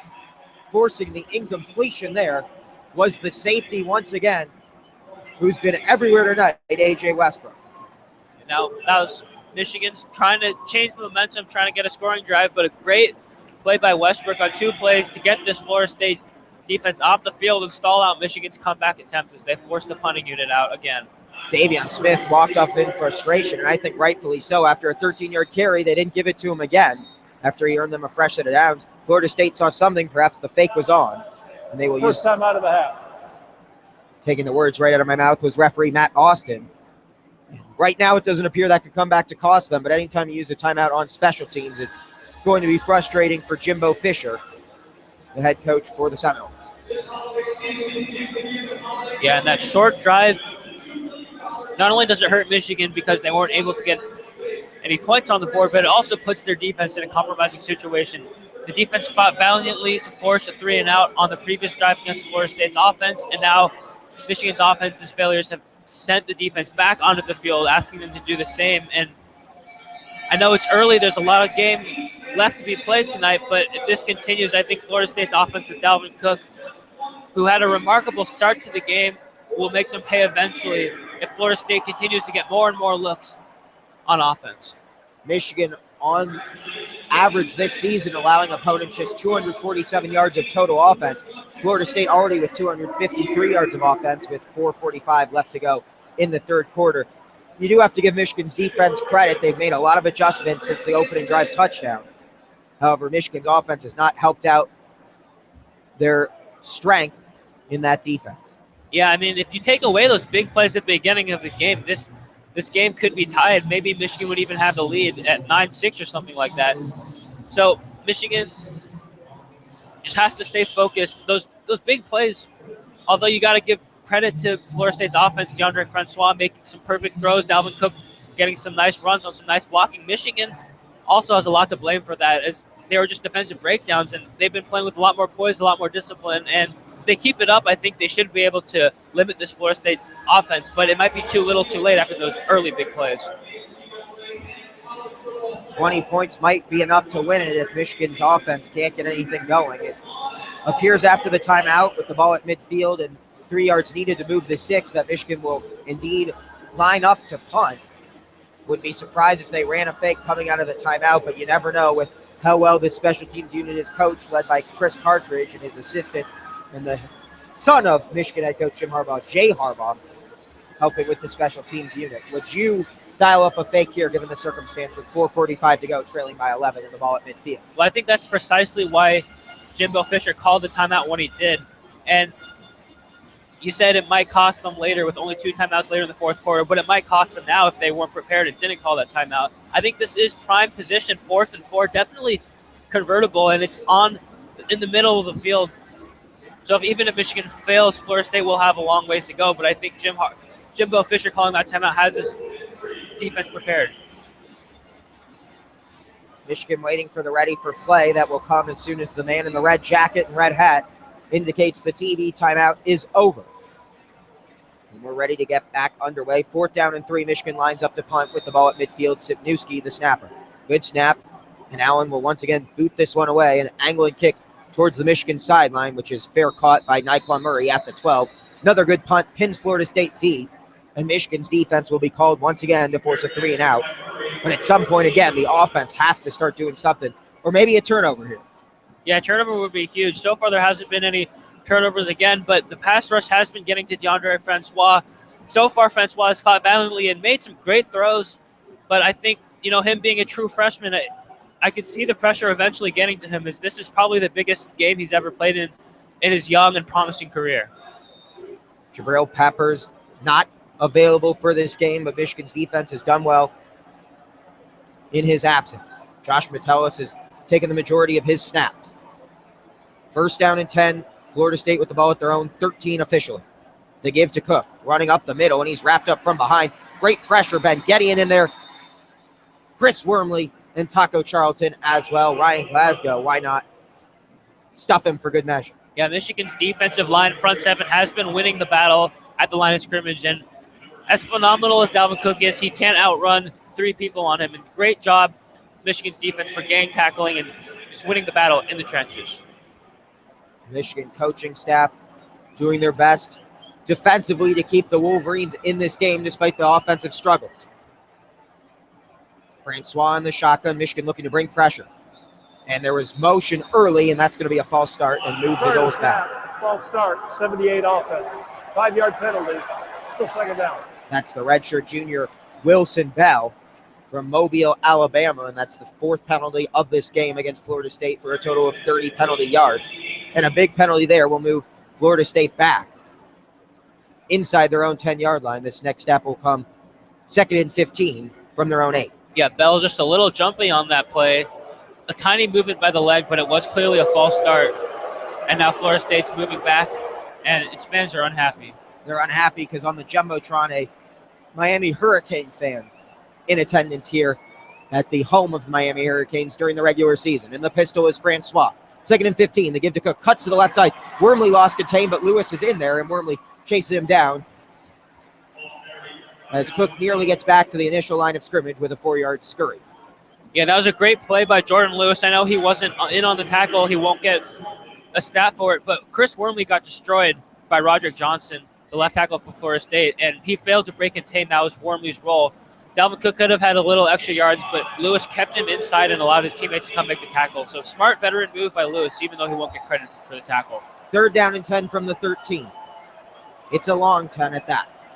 Francois in the shotgun has Cook to his right, 1 to the left, 2 receivers wide right. Pressure coming on a stunt. Charlton gets in there, but not able to bring him down. Francois wants it all, going deep, underthrows his man. Great coverage and recovery by Channing Stribling as it was nearly a bomb in the direction of Keith Gavin. Instead, it falls harmlessly to the turf. Give Jimbo Fisher and the Noles a lot of credit to go taking a shot in the shadow of their own end zone. Yeah, that was perfect execution by Michigan's defense. Only brought 4, but they did do a stunt. It was picked up well by Florida State's offensive line, but the Michigan's defensive line was coming hard at Francois, and Francois looked like he had Keith Gavin, the intended receiver, for a second, but Channing Stribling's length allowed him to close in quickly, and he nearly had an interception on that play. And punting has been no sure thing for Florida State in this game. The snapper, Stephen Gabbard, has already chucked one into the turf. Logan Tyler in his own end zone. An early motion will draw the flag.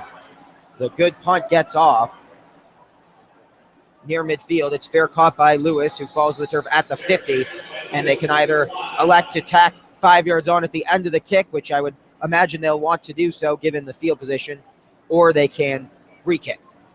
Not enough for the 1st down. It was 4th and 10. Let's see what they do.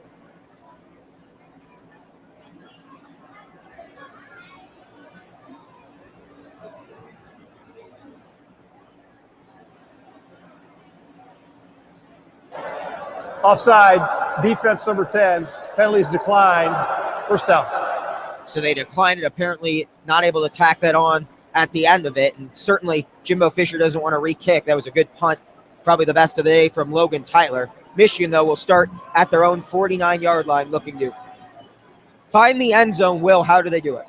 Yeah, again, this is great starting field position for Michigan Wolverines, but so far they've had 3 trips to the red zone and only 3 field goals, 9 points to show for it. And I think the reason is because Michigan's able to drive down easily when they're out of the red zone because of the length of the field to go. They're able to hit checkdowns and march down slowly, methodically. But once they get to the red zone, the field shortens, and those checkdowns are much harder to convert. Davion Smith is the tailback. I'd love to see Michigan feed him here. Bunting motions out to the left side, 2 out wide to the left. Fakes the give. Spade under pressure, has to get rid of it. He does not. He goes down for a sack, the 3rd of the game. 3 red shirts in there. And the first one to bring him down was number 90, the big body DeMarcus Christmas. Yeah, Wilton Spade just can't do that. There's a breakdown in blitz pickup. And I'm not sure what the play design was either. There was no one to that right side where he was rolling out. You can't take a sack there, starting with good field position on a first down. Now it's second down. Second down to 21. This is not where you want to be for Jim Harbaugh, the Michigan Wolverines. A loss of 11. Michigan not helping themselves on offense once again, down by 11 with 2 minutes to go in the 3rd quarter. Spade fires out to the left side, has a screen dialed up.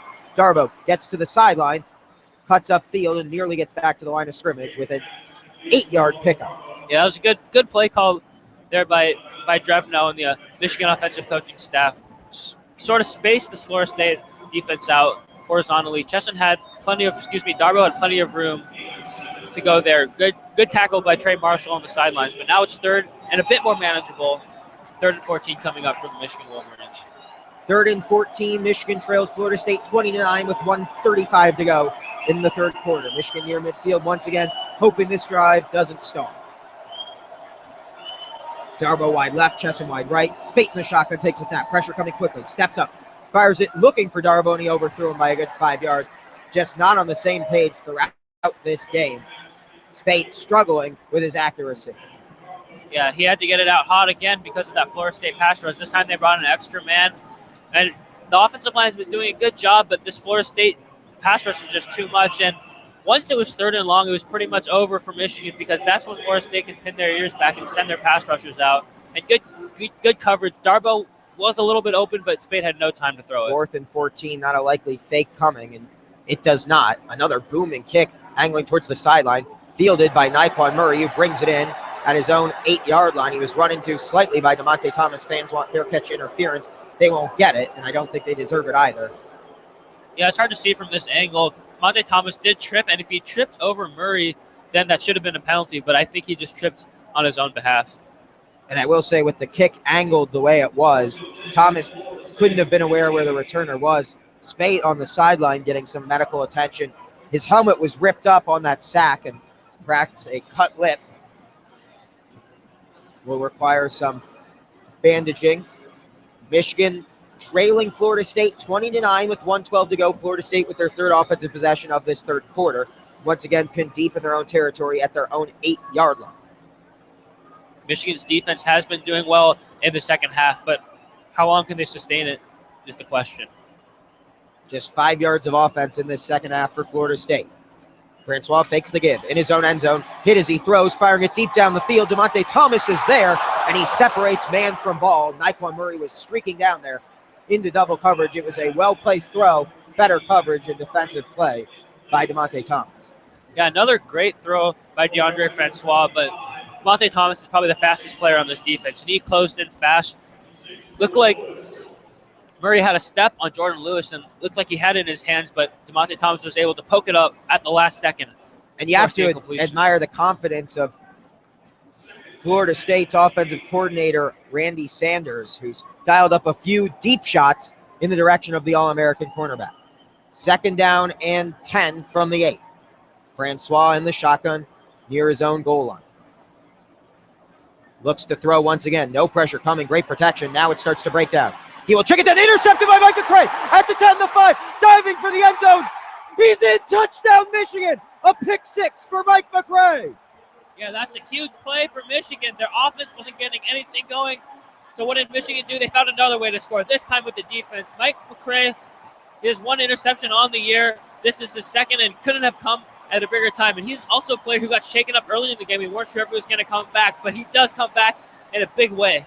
I'm not sure what Francois saw there because Dalvin Cook was the only man open in that flat, but that ball was thrown directly to Mike McCray. And when the offense ain't helping you out, the defense steps up big, and Don Brown is fired up on that sideline. And Michigan's going to go for 2 to try to make it a field goal game. What a huge play, though, with 54 seconds left to go in the third quarter. The lead is down to 5, and Michigan looking to make it 3 with a 2-point conversion.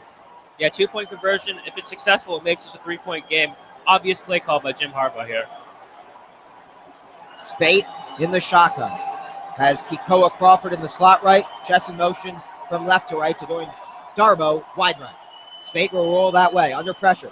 Fires it deep, and it is deflected. A great athletic play made by the safety for the Seminoles, number 27, in there to break it away, Marquez White.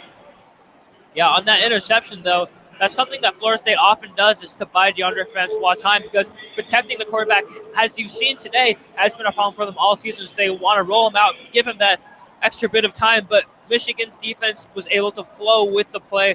Mike McCray from his outside linebacker position was reading Francois all the time. His assignment was Cook out of the backfield, and he had Cook completely swallowed out. DeAndre Francois, that's what I was talking about. Those freshman errors, they were going to come once the pass rush started to get to him, and we finally saw he's been solid all game, but this first error came at a costly time, and now it's only a 5-point game. Seminoles up by 5. You understand the decision-making. You want to get the ball to the best offensive player arguably in the country in Dalvin Cook whenever he has a chance to get the ball in space, but that's one Francois certainly wants to have back. The turnover and the pick 6 from Mike McCray comes at a huge time for Michigan. They needed 6 points, and they get it. The lead now down to 5. It's a one-possession game with 54 seconds left to go in the third quarter. It's Florida State 20, Michigan 15 on this, the Michigan Football Student Radio Network, WCBN FM Ann Arbor. The 7th interception of the year for DeAndre Francois. Kenny Allen ready to kick this one off from left to right. A low booming kick, and man, does he have a strong leg. That'll clear the end zone once again for a touchback. And a kickoff punting specialist is the likely future for Kenny Allen at the next level. The fifth-year senior, a walk-on, has certainly earned his playing time this year and will be a valued asset for some team in the National Football League next season. Yeah, and all of a sudden on one play, Michigan is right back in it. The crowd's into it from the Michigan fans who are still outnumbered, but it seems like a Michigan home game now after that momentum swinging play ignited the crowd, and now Florida State's offense is right back at it, and we'll see if Francois can make some plays, be smart with the football this time around. All the momentum in the favor of the Maize and Blue. 54 seconds to go in the third quarter. 1st and 10 from the 25. Francois was picked on his last play. He'll get the ball in the shotgun here. 2 out wide to the right, and he'll roll right. It's a design run. Stuffed by Charlton, a flag coming for holding. Francois will pick up 7 yards diving forward. But Charlton draws the first holding call for a Michigan defensive lineman since October 22nd. This is a Michigan team that was 2nd in the country in sacks, and finally they're rewarded with a holding call. Yeah, Taco Charlton just outmanned the Florida State offensive lineman, Rick Leonard, who is not a normal starter, and he had no choice but to hold. I think that holding was probably the smart play by Leonard on that play because Charlton had completely demolished him. He was going after Francois. Probably a smart play by Leonard to protect his quarterback, but now Florida State's looking at a 1st and long. 1st down and 20, Florida State back in their own 15. The defensive line of Michigan feeling it now. Francois takes the shotgun snap, pressure coming immediately. He fires it out quickly. Lewis lost his footing for a moment. Rudolph makes the catch and makes Lewis pay for losing his footing. Gets back to the line of scrimmage and picks up another yard as well, a 6-yard connection. Makes it 2nd down and 9. Yeah, that's one matchup that I was really looking forward to watching. Jordan Lewis, one of the best corners in the country, against Travis Rudolph, Florida State's #1 receiver. And Rudolph is just such a great route runner and made Lewis slip on that as the third quarter comes to a close and we're ready. 15 minutes more of football in the Orange Bowl. The student section here for Florida State that is in the eastern end zone with their hands extended, flashing the 4, the Florida State sideline as well, and they will switch halves of the field. Florida State will be operating from left to right. When we get back here To start the fourth quarter, it's Florida State 20, Michigan 15, but all the momentum in favor of the maize and blue.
Fourth quarter about to get underway. Second down and 8. Florida State leads it 20-15. The ball at their own 27. The left hash marks is where it's snapped from. Pressure coming. Mo Hurst brings Francois down at the 15. Another huge play by the Michigan defensive line.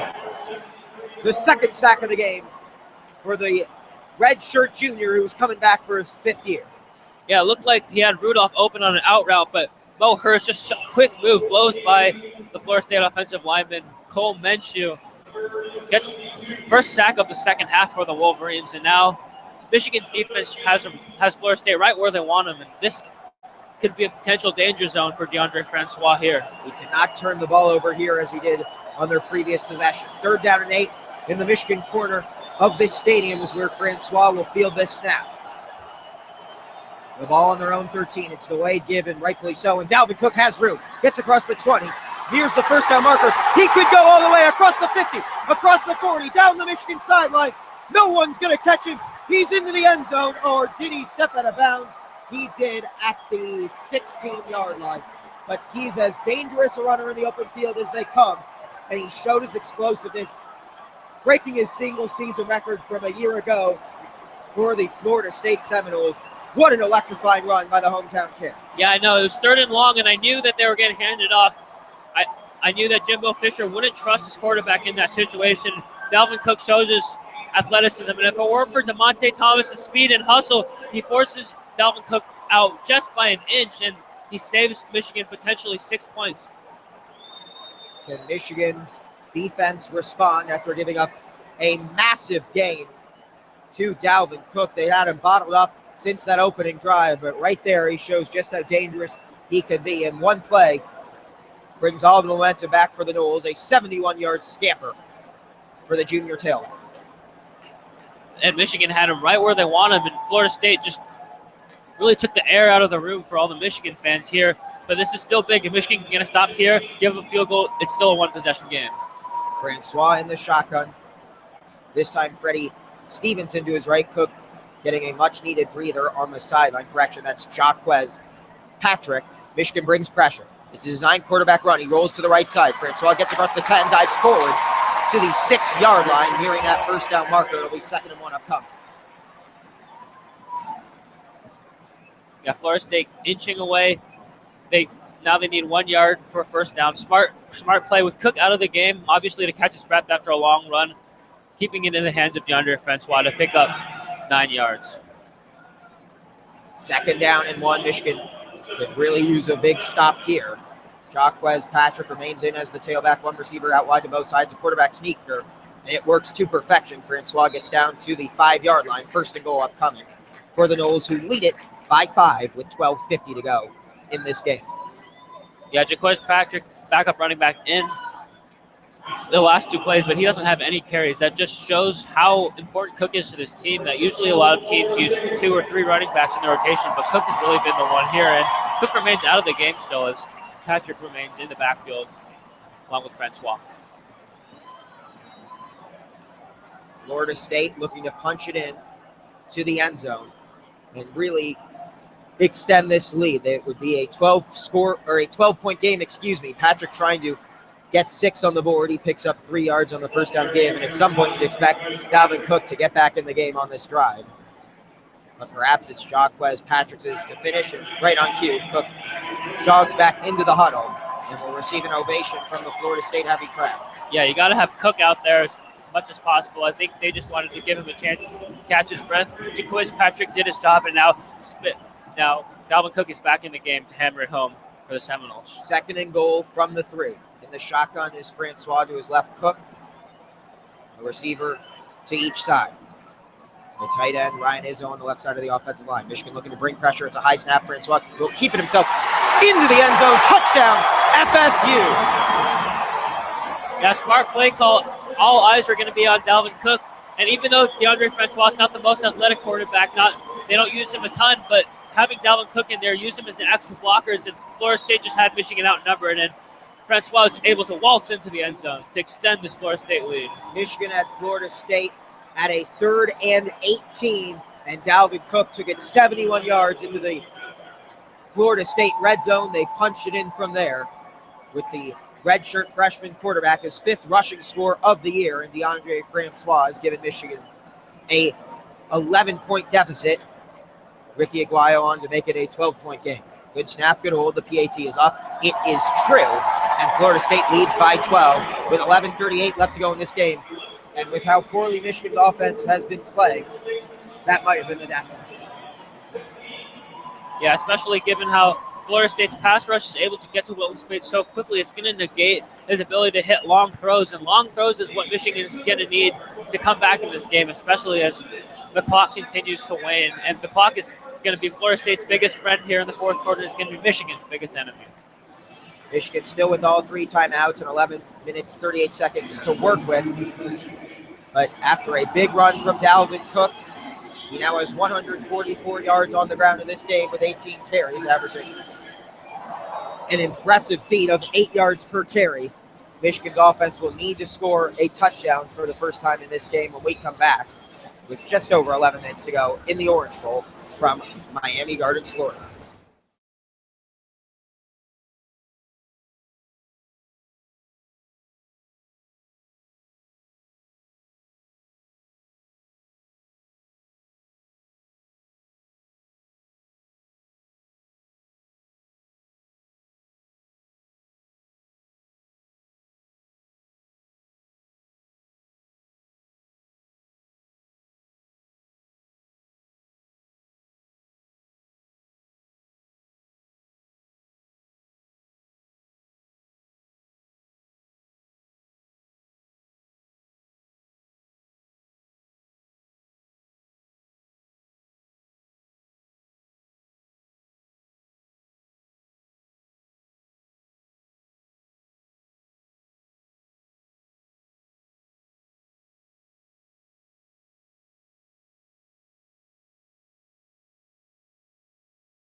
Florida State with a touchdown run of 3 yards by DeAndre Francois, back on top 27-15 with 11:38 left to go here in the 83rd playing of the Orange Bowl. Logan Tyler readies to kick this one off. Back deep to return is Jordan Lewis and J.U. Chesson. A high arcing kick that will be fielded at the goal line by Jordan Lewis. He runs out of his own end zone across the 10, cuts up, and he fell to the turf. And the turf monster strikes again in this one. He fell down at the 13-yard line, not the field position Michigan wanted to start it, given their offensive struggles. Needing points here, trailing by 12. Yeah, again, we see the turf monster make its second appearance. It did in the first half against Dalvin Cook on a run. Now it takes a play against Michigan, and looked like Lewis had a lot of room to go on that, but the turf monster unfortunately took him out, and Michigan's going to have pretty poor field position to start off this drive. It was a missed tackle by Ryan Glasgow that allowed Dalvin Cook to rush 71 yards and set up the Seminole touchdown. Could Michigan answer with a touchdown of their own, it would be their first offensive score of that variety in this game. Davion Smith takes the first time carry, makes a cutback, gets across the 20. His second longest run of the game, good for 12 yards after picking up 13 yards on one carry in the third quarter. Yeah, Michigan has true freshman Devin Asiasia in on that play. They're blocking tight end, and they ran right behind him, and they created just a big enough hole for Davion Smith to squeeze by and pick up a first down to start off the Michigan drive. Smith running angry and quickly here in the fourth quarter. McDoom comes in motion. Instead, it's a cutback to Smith, and once again, he falls to the field. He was untouched. Michigan really struggling with their footing in this end of the field. Yeah, this was about the same place that Dalvin Cook made the slip against the turf monster, the natural grass. So looks like the field conditions are playing a role on both teams' offenses. But now, most importantly, it's going to be a second and long, not where Michigan wants to be on this drive. Henry Poggi, the fullback, lined up out wide to the left. Smith wide left, Poggi wide right, Smith wide left, in the slot left is Amara Darbo, Spade alone in the shotgun. Second and 11, drops back, has time, fires it over the middle. It's batted at the line of scrimmage by DeMarcus Christmas, and it was nearly intercepted. Thankfully for Michigan, it fell to the turf, but Christmas getting his big paw up there and batting that one away. Yeah, nose tackle Derek Nottie dove for it, and it slipped just right out of his hands. But great play by Christmas there, just get his hand up, force a third and long, and this is where Seminoles defense thrives on these third and longs, where they can go after the quarterback, and the crowd is feeling it now with the Tomahawk chants, cries coming from the Florida State faithful. Michigan in the Florida State end of the field, and the Florida State fans are on their feet. This is a big third down, 3rd and 11. Michigan with the ball at their own 26. Spate in the shotgun has 2 to his left.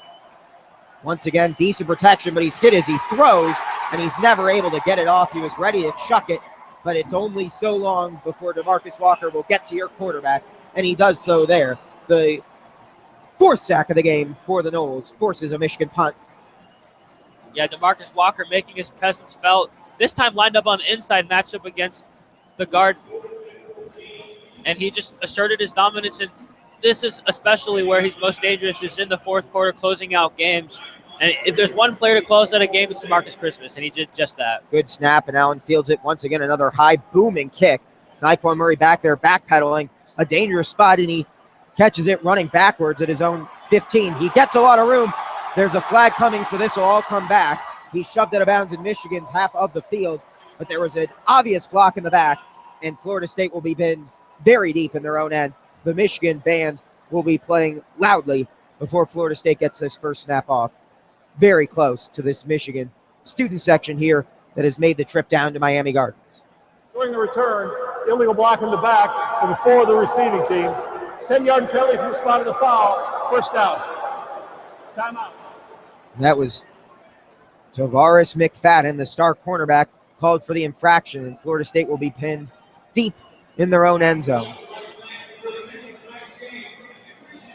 Michigan trailing by 12, 27-15 the score in favor of the Seminoles. 9:39 left to go in this one. We'll be back in a moment with Florida State's next offensive drive. They'll snap it from their own 12.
Florida State leads 27-15 with 9:39 left to go in the Orange Bowl. They'll start this drive after the Kenny Allen punt at their own 12-yard line.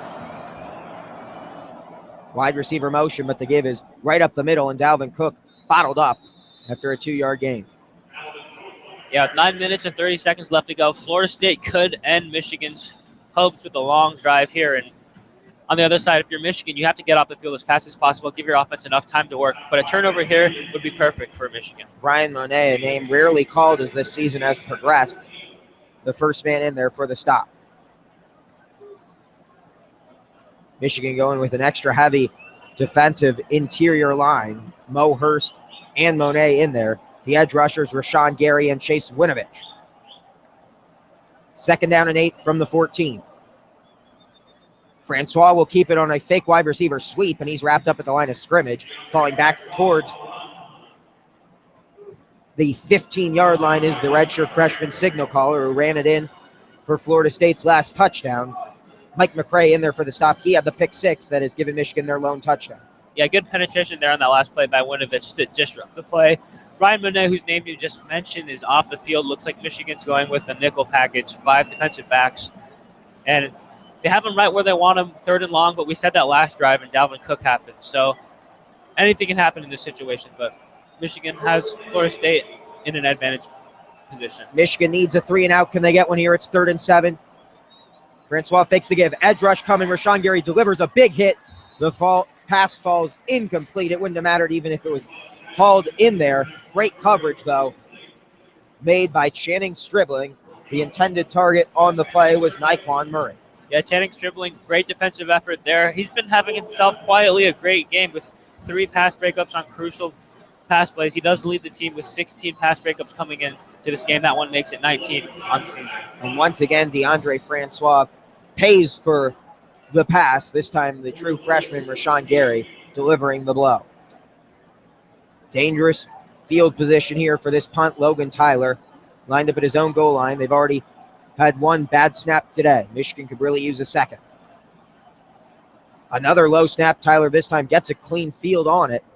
It's another line drive-ish punt. It was short, and Jordan Lewis made the catch near midfield and was hit immediately. And a flag comes in late, either kick-catch interference or perhaps targeting. I don't know what this call could be, but if it's targeting, I strongly disagree. We'll see what the call is on the field. Yeah, and that was Trey Marshall, the Florida State secondary, Florida State safety, coming in hot on that play. The refs are discussing right now.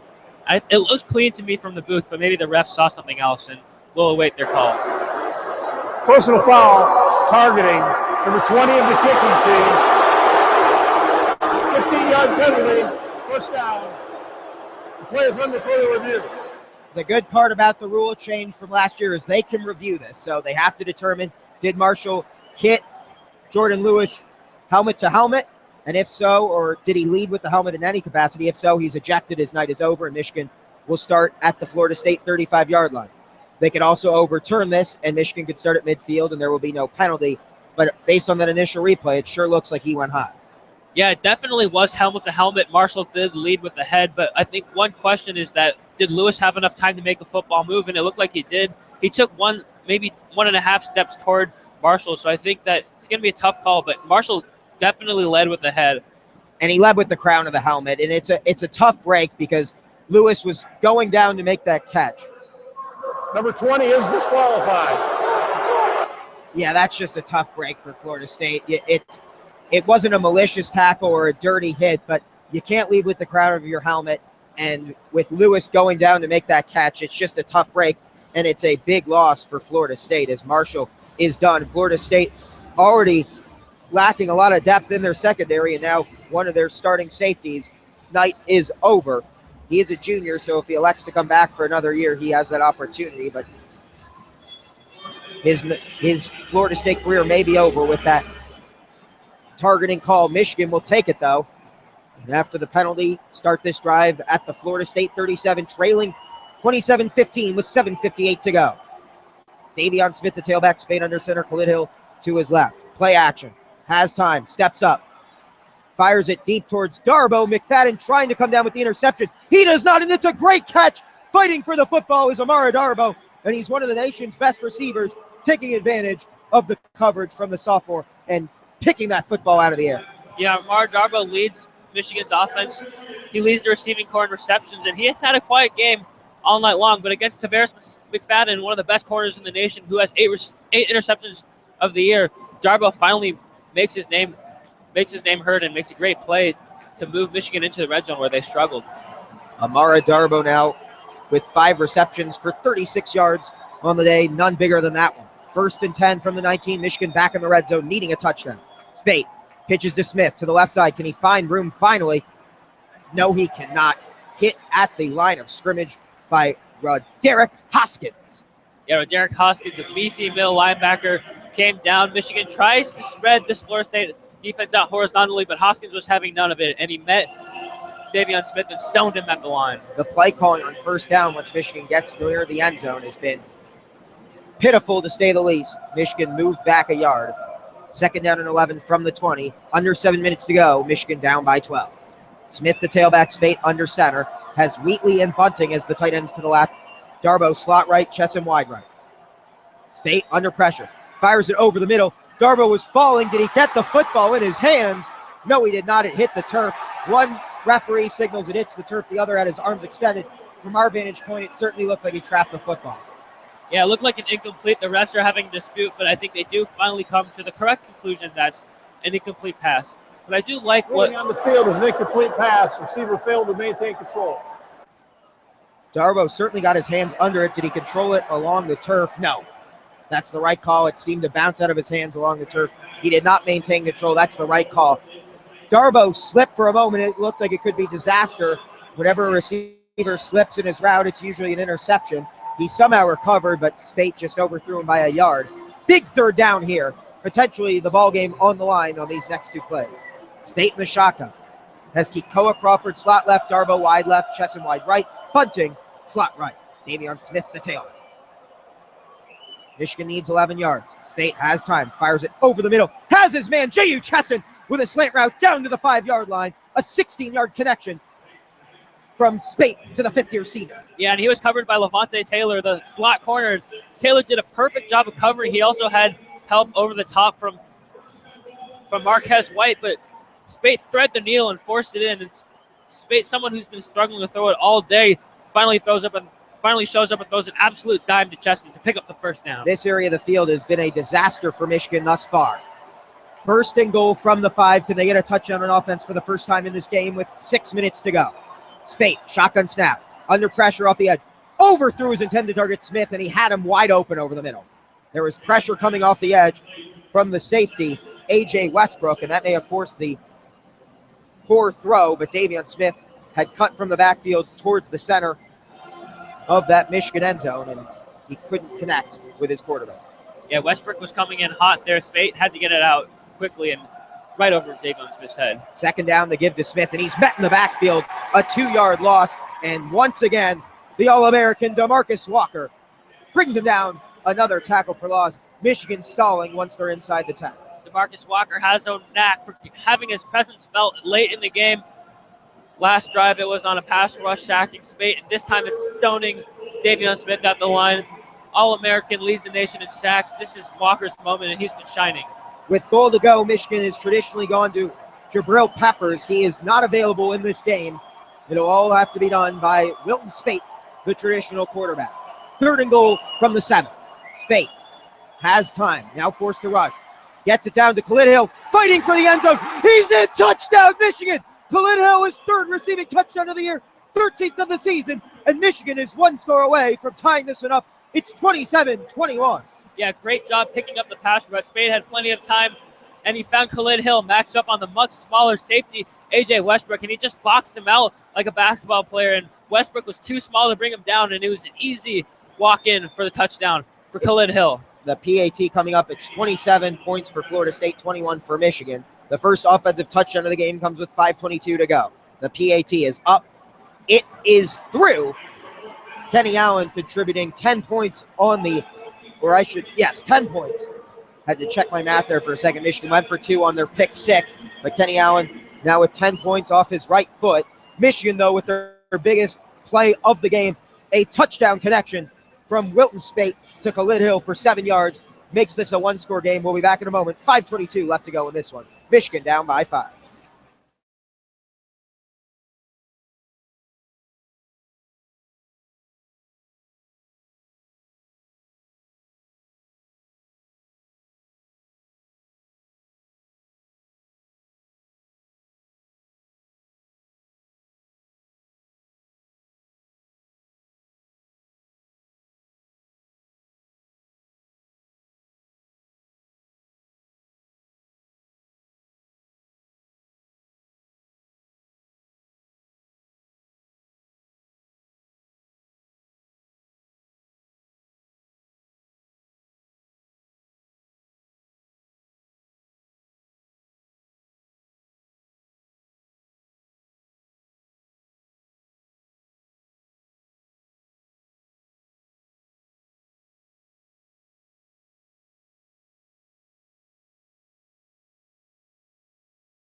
Leo Blavin joined by Will Yang high above the Florida State sideline here in Miami Gardens, Florida. Hard Rock Stadium, the site of this, the 83rd annual Orange Bowl. The third ever meeting between Michigan and Florida State, the first coming in a bowl game. Michigan looking to get their 11th win of the season, and they're in much better position now than they were 2 plays ago. Khalid Hill connecting with his redshirt sophomore quarterback, Wilton Spate, for an 8-yard touchdown reception, his 3rd receiving touchdown of the year, his 13th touchdown overall on the season. And just whenever Michigan needs a touchdown, find the hammering panda. They should have done it when they got the ball off a muff punt early on in the game.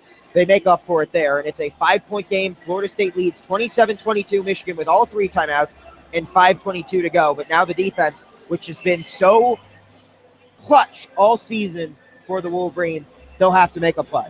Yeah, and that scoring drive was set up by the targeting penalty on Trey Marshall on the punt return that put Michigan in excellent starting field position. And what's huge about the penalty is Marshall, Florida State's starting free safety, is now ejected from the game, and Carlos Becker, the backup, is going to come in. And if Michigan can get the stop here, he'll have to be in to stop Michigan's scoring drive. But first, Michigan has to get a stop, and they've been able to contend Florida State's offense for the most part. But Florida State has been able to put points on the board through big plays from Dalvin Cook. And on their last scoring drive, Dalvin Cook broke off a huge run, and it was great defense by Michigan overall. But Cook was just trying to show that he should have been in the Heisman finalist. Kenny Allen ready to kick this one off from the 35, and another booming kick. Florida State hasn't had a kick returner touch the football in this game, and that's a credit to the 5th-year senior from Fenton, Michigan. Florida State will once again start this drive at their own 25-yard line. December 30th, the night of this game, which is typically on New Year's Eve, but obviously the 2 playoff games have replaced that in that role.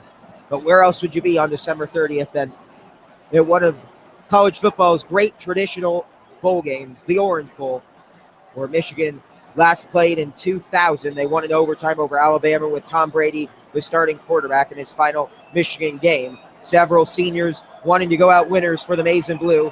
The defense fielding several of them in their secondary and in their front 7 as well. 1st and 10 for Florida State. They lead by 5 with 5:22 to go. First down. Francois looking to throw. It's nearly jumped on by Channing Stribling. He tried to find his favorite target, Travis Rudolph, who leads the team with 53 receptions and now 56. He had 53 entering this game. He's got 3 tonight. Surprised to see Florida State throw and stop the clock with 5:14 to go. Yeah, I would give it to Dalvin Cook every play on this drive. Run the clock out, and Cook's been having himself the type of day where he could score on any handoff. Cook is back in there for 2nd and 10 to the left of Francois, who's in the shotgun. It's a delayed give. Cook running to the left side. McCray had him stuffed out, forcing him back inside, and Charlton finishes the rest. And that's as good a play as you'll see from a linebacker. McCray couldn't get the stop, and he knew it, but he forced him back inside, and Taco Charlton is having himself the game of a lifetime. Yeah, that's great team defense. No need to be a hero. No need to make that tackle by yourself. just know where your teammates are, and McCray did just that and forced him into the rest of the Michigan defense. And on the incompletion, Francois took a shot from Graham Glasgow, and he looks like he was limping after the play. He looks fine now as he readies to take a shotgun snap. Huge play on third down. It's 3rd and 11. Florida State with the ball at their own 24, leading 27-22, 4.5 minutes to go. Hook to the right of Francois, who's in the shotgun. They'll go to the air on this one. Pass rush coming. Firing it deep down the field. Jordan Lewis in coverage. He nearly had another one-handed interception. He wisely bats it to the turf. And one of the Michigan defensive linemen is down. They got tackled up between each other's legs, Mo Hurst and Charlton. Charlton was the man slow to get up on that stunt, but Lewis in great coverage against the bigger-bodied Nyquan Murray, and the other man in the area, Keith Gavin, but Lewis skied for it, timed his jump perfectly, and I'm not sure you're going to find a better leaper in the secondary. Yeah, Lewis isn't a big corner, but he is athletic, he is fast, and he's great at timing the ball, and he has great technique overall, and he holds the Michigan franchise record in career pass broken up with 44. I think that was his 45th, and today was not his day. He got burned on a few earlier plays, but he stepped up big, and he made the play when it counted, perhaps the play of the game. Steven Gabarro, the long snapper, Logan Tyler, the punter. Good snap. Tyler just able to get it off with pressure coming. Lewis readies and fields it, diving to the turf at his own 40-yard line. He had room in front of him, but thankfully for Michigan fans, he was simply able to secure the football. Michigan 60 yards away from taking the lead. 4:14 to go. They have all 3 timeouts, and this is the type of thing as a quarterback growing up you dream of. Wilton Spate with an opportunity to win the Orange Bowl with the football in his hands, down by 5 with 4:14 left to go. Yeah, 4:14, 3 timeouts left. There's more than enough time, but I think Michigan has to score now. They have to hit home the dagger here, otherwise it'll be too late. College football, the world's greatest theater. Hard Rock Stadium, the site tonight. 1st and 10, Michigan at their own 39. Delayed give to Davion Smith, and he's wrapped up immediately, the first man back there. A guy who's been a nightmare all night, the big-bodied 91, Derek Nottie. Yeah, I think Michigan was trying to take Florida State off guard. I think they assumed that Florida State was assuming long pass, tried to take them off guard with a draw, but Florida State was ready. Michigan quickly back to the line, 2nd and 15. Spate checks down over the middle as Ian Bunting, who makes the catch and picks up 10 yards. It'll be 3rd down and about 5. Yeah, you knew Florida State was going to be dropping back. Ian Bunting found that soft spot in the zone and picks up a lot of what they lost on that first play, but now it's 3rd and 6, and Florida State's pass rush is going to be coming after Wilton Spate. Michigan with all 3 timeouts, likely not in 4-down territory, but they want a 1st down here. 2 out wide to the right, 1 to the left. Smith, the tailback, to the left of Spate, who's in the shotgun. 3rd and 5 near midfield. Spate down by 5, stepping up. Has time, looking to throw. He'll tuck it and run across midfield. Across the 45, across the 40, towards the sideline. He hops it about. A huge stamper. He's not a mobile quarterback, but don't tell him on that play. He crosses midfield, and Michigan's offense is back in business. Yeah, he's not a mobile quarterback, but I'll say it again. Wilton Spate is shifty, and he was able to weave his way through the pocket, and all of the receivers are running deep routes or to the sideline, so that left no Florida State defenders in the middle of the field, which is exactly where Wilton Spate was able to run, create space, and fight for a 1st down. Run, Wilton, run. 1st down and 10. Michigan at the Florida State 39-yard line, 2:50 to go. The Wolverines trailing by 5. Spate calls for the snap and gets it. Gives to Evans, cutting up the center of the field. He gets to the initial wave of tacklers, fighting forward near the 1st down marker. He gets down to the 30. It'll be 2nd and inches. Great second effort from the true freshman tailback. I love watching Chris Evans play. He's only a true freshman. He has such a bright career ahead of him, but he's so slippery. It feels like he has oil on him every time. He's able to just weave through the narrowest holes, and he picks up 9, just 1 yard short of the 1st down after it looked like he was bottled up pretty far back in Michigan's backfield. 27-22, Florida State on top with 2 minutes and change left in this one. Michigan with all 3 timeouts and the ball at the Florida State 30-yard line. 2nd and 1, Spate under center. Gives to Evans, running the right side, cuts back up across the 20, gets a block upfield, shifts a man in his pants, in the end zone. Touchdown, Michigan! Chris Evans just juked a man out of his shoes. Oh my, what a run by the freshman. Michigan back on top with 1:57 to play. Yeah, Chris Evans scored a touchdown right in front of the Michigan section, and their fans are going crazy as Michigan takes its first lead of the game. Chris Evans, who I mentioned was so slippery on that last play, shows more slipperiness. It was a power run.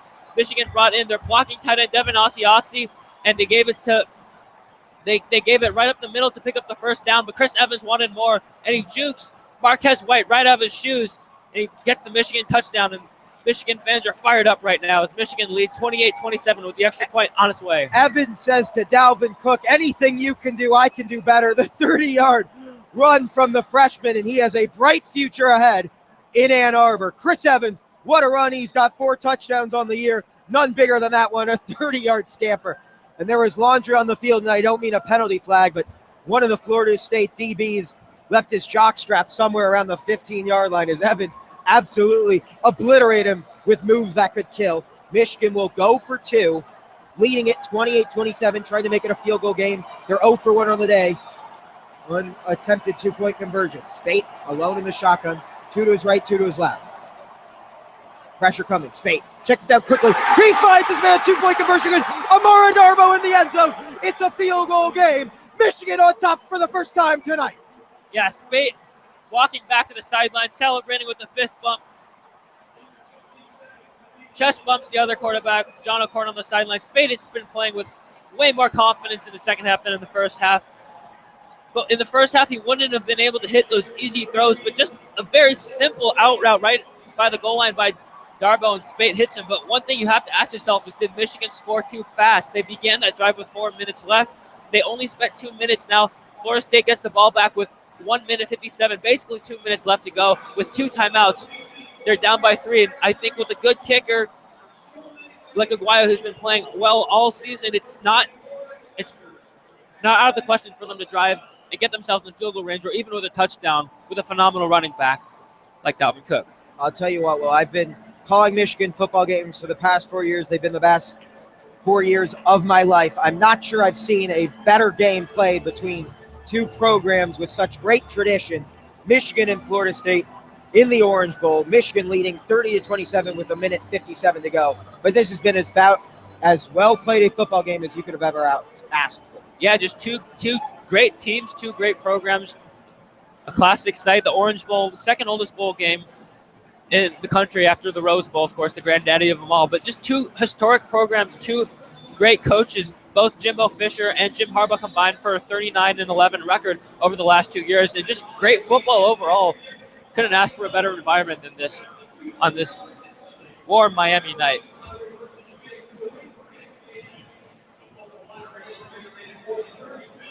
Wow, what a drive from Michigan when they needed it most. The true freshman, Chris Evans, with a 30-yard scamper with a move that will be on highlight reels for the rest of his career as a collegiate and professional football player. That I've never seen a juke as effective as that one. Yeah, Chris Evans, usually more of a role player, more of a change of pace back, as you'd like to call it. But right there, he took it by the reins. He took his time to shine in the spotlight. Coaching staff trusted him to carry the ball on those late in the game, when usually Davion Smith gets those carries, and Smith has had a pretty solid game throughout, but they trusted Chris Evans. Maybe they saw something in his running style, and it paid off. And like you said, that touchdown play will probably be remembered in Orange Bowl history as he jukes Marquez White right out of his. You said he juked him out of his jockstrap. I think he juked him out of his entire uniform.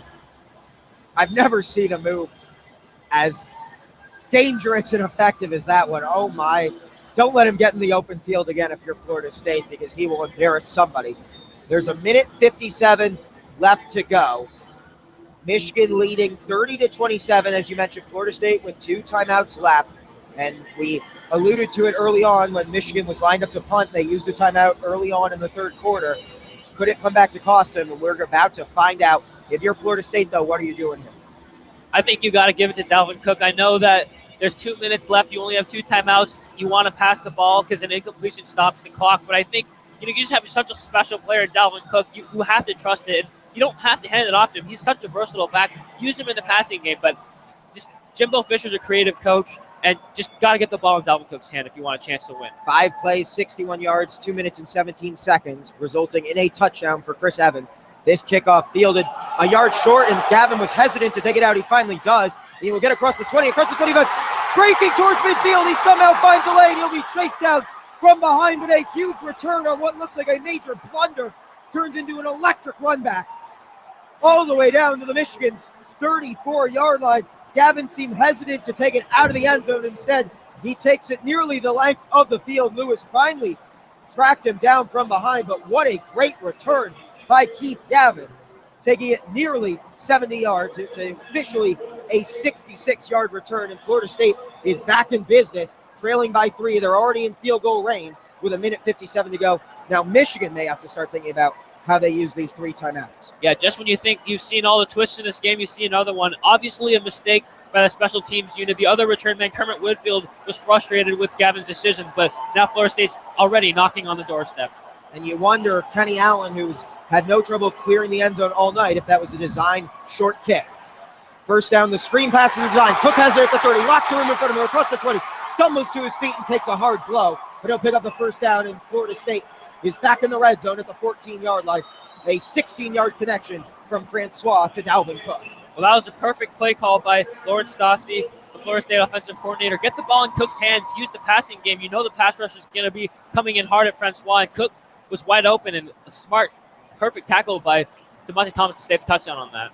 Will Michigan fall victim to another heartbreaking loss? They've lost their 2 games by a combined 4 points.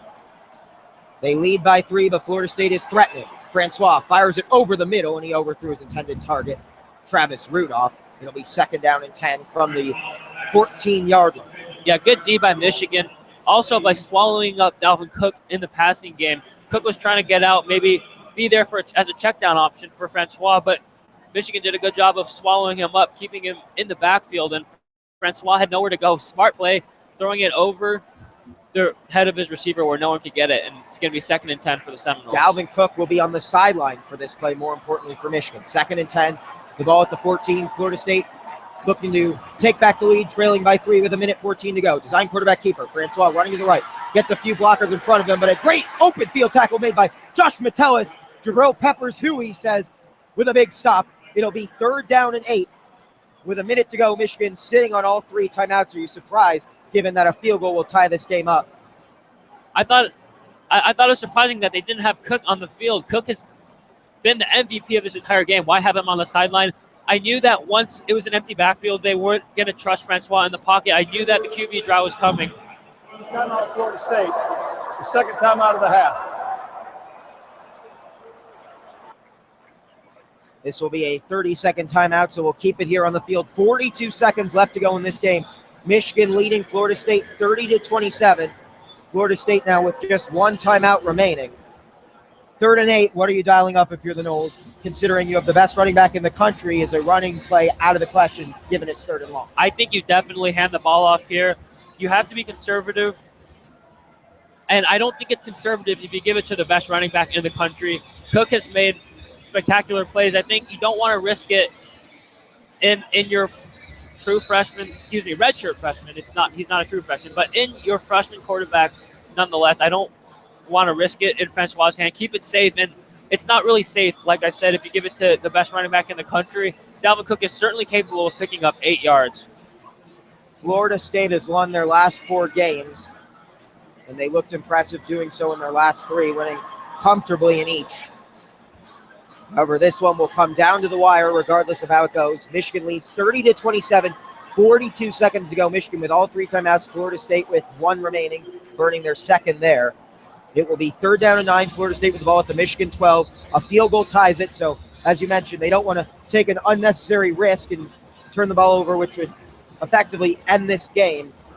But at the same time, they have a kicker who has at times struggled this season, and perhaps they want to avoid having to attempt a dramatic field. Yeah, I also think that was a pretty dumb timeout by Jimbo Fisher. You have complete control of when the clock stops. You have 2 timeouts. Now you only have 1, and you also stop the clock for Michigan. If Florida State scores, Michigan has 42 seconds left. You help them stop the clock, and Michigan still has all 3 timeouts left. So I think that's a senseless timeout by Jimbo Fisher. 42 seconds to go. Michigan up by a field goal. Florida State with the football at the Michigan 12-yard line. 3rd down and 9. Michigan looking to bring pressure. They've got 7 in the box. Dalvin Cook to the right of Francois. Francois looking to throw, firing deep towards the corner. Jordan Lewis is there. It's brought in, touchdown, FSU. Nyquan Murray, his second score of the night, and Jordan Lewis the victim. Yeah, Jordan Lewis, who you said probably made the play of the game earlier, just got outplayed by Nyquan Murray. Not the biggest receiver, but a fast receiver, and shows a lot of confidence. We thought maybe Florida State should play conservative, but Lawrence Stassi, Randy Sanders, the co-offensive coordinators, had other in mind. They weren't afraid to test the best corner in the nation, Jordan Lewis, and DeAndre Francois throws a perfect dime to Nyquan Murray for the touchdown. As heartbreaking a loss as Michigan will suffer all year if they cannot come back. They have all 3 timeouts, but they trailed by 3, and the PAT will make it 4. Aguayo readies for the kick. Good snap, good hold. The kick is blocked at the line of scrimmage. It will be picked up by Delano Hill. He'll try to take it back. Gets a convoy down the sideline. There are no flags. He will go all the way, and it will be a 1-point game. Josh Metellus, picked it up. The stupid score, and it's a field goal game with 36 seconds to go. There are no flags. What a huge special teams play. A low kick blocked at the line, and Metellus took it the distance, and boy, does that change things. Yeah, this game just keeps getting crazier and crazier. I don't even know what to say. But Jabril Peppers had a kick return, extra point return against Michigan State. Josh Metellus, Peppers' backup, said, you know what, I can do that too. And he makes a huge play. Like you said, no flags on the field. It's a 1-point game now, and Michigan can win it on a field goal. And we mentioned it earlier, Jimbo Fisher calling a random timeout in the end zone, in the red zone on Florida State's last drive. Now that timeout may come back to bite them because he helped Michigan stop the clock. Now they still have 36 seconds left and all 3 timeouts. Michigan will get the ball back after the Florida State touchdown. And like I said, a field goal wins it now. So anything can happen.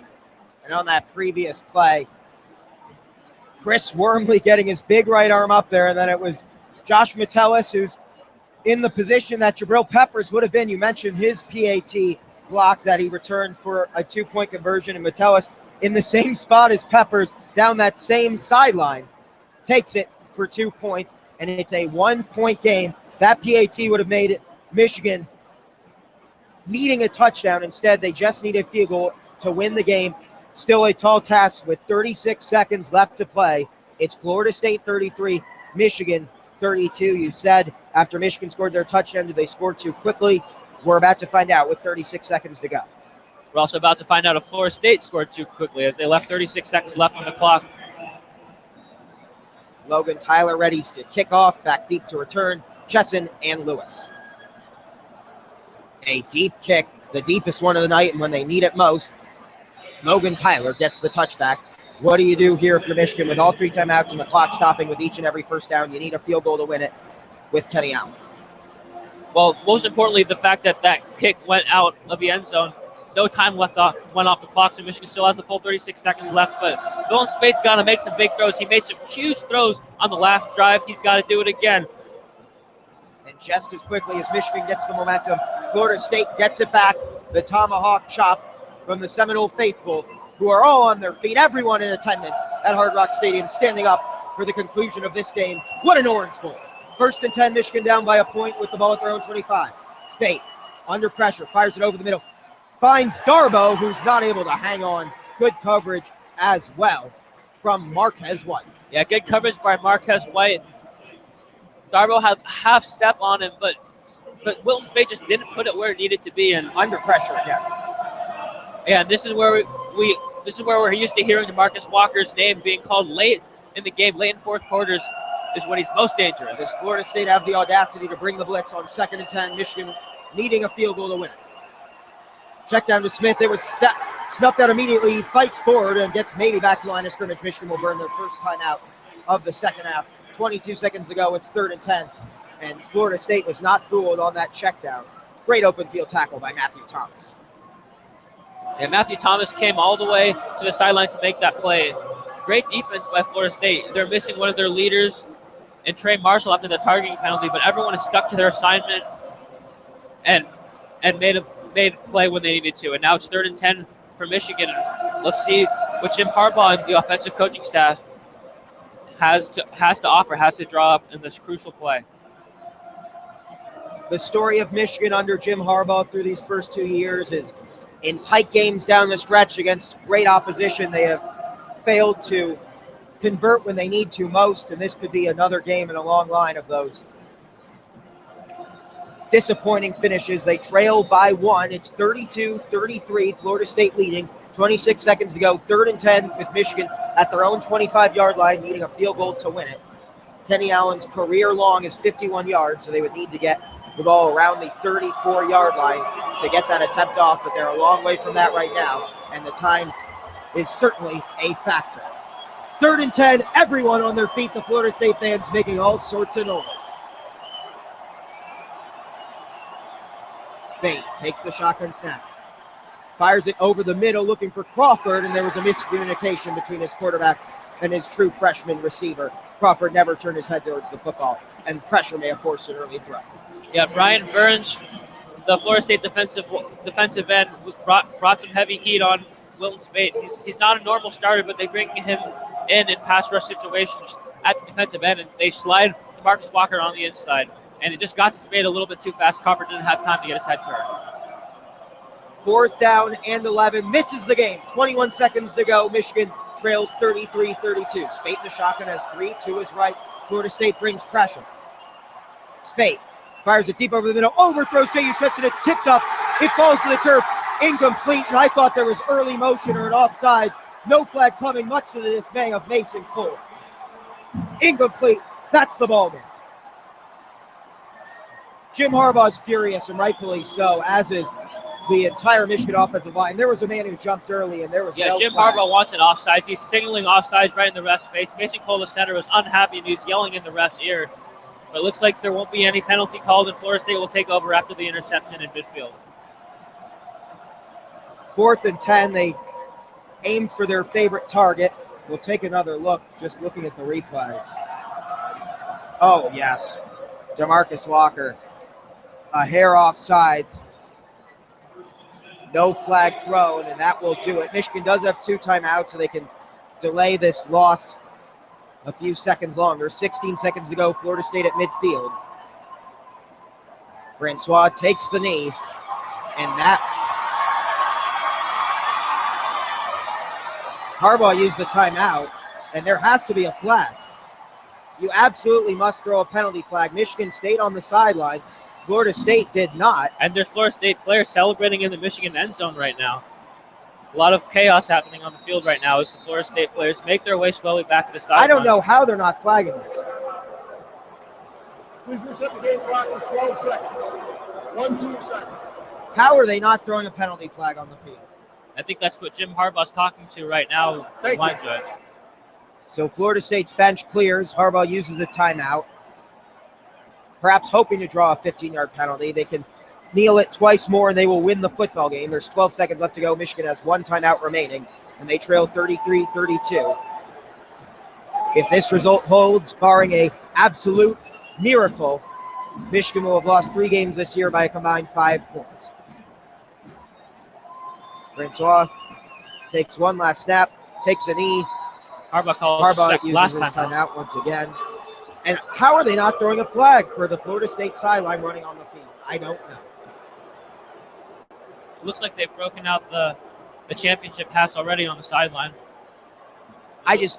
Someone will have to explain to me how you don't get a flag for unsportsmanlike conduct or sideline interference, but it wouldn't have changed the result anyway. Florida State, the better team tonight. The Michigan slow start ends up costing them. 3rd down and 10. Ball at the 50. One last kneel down. That's it. No more timeouts for Michigan. The Florida State Seminoles win the 83rd Orange Bowl here at Hard Rock Stadium. The final score, Michigan 32, Florida State 33. And as disappointing a result as you will have, Michigan loses 3 of their last 4 by a total of 5 points. Will, your final thoughts? I mean, that was just a crazy game, crazy plays by both teams. I don't think I've ever seen a game with that many momentum flipping plays, but I think the story is just a lot of great NFL talent. We were looking forward to seeing it. Michigan was stacked with it, but I think Dalvin Cook was the player who's going to win my MVP. Just made some phenomenal plays to put Florida State up early and get them out of situations late. Francois with some timely throws down the stretch as well, but Dalvin Cook, certainly his impact felt in both facets of the game. He finishes with a total of 207 yards, 145 of those coming via the ground. But Florida State wins the Orange Bowl, and what's been the story of my 4 years covering this team is bitter disappointment. And unfortunately, that continued tonight as Michigan took the lead with just over 2 minutes to go. Florida State drives the length of the field, including an electrifying kick return of 65 yards when it appeared as though a knee was inevitable, perhaps ill-advised, but Keith Gavin takes it from his own end line, nearly gets all the way into the end zone, and perhaps Michigan would have benefited from him scoring, but Michigan got the ball back with a little over 30 seconds to go. They couldn't get into field goal range despite blocking the PAT that made it a 1-point game. Florida State comes out on top, and tonight they were the better team. Yeah, and also got to give credit to Nyquan Murray, who's usually just used as a slot receiver, a speed guy, not really a regular contributor, but he had 2 huge touchdown plays that really made a difference in this game. That will do it for WCBN sports coverage of Michigan football this season. A disappointing end to a season that started with such high expectations. Michigan finishes the year at 10-3. Florida State at 10-3 as well. 2 straight 10-win seasons is nothing to cry about for Michigan, but unfortunately it wasn't Michigan's night. Hopefully some night in the future we'll be singing a different tune in a game like this. But tonight it was all about the Seminoles. Once again, the final score from Michigan State, or from Hard Rock Stadium, old habits die hard. From the Orange Bowl, Florida State 33, Michigan 32. Good night, and go blue.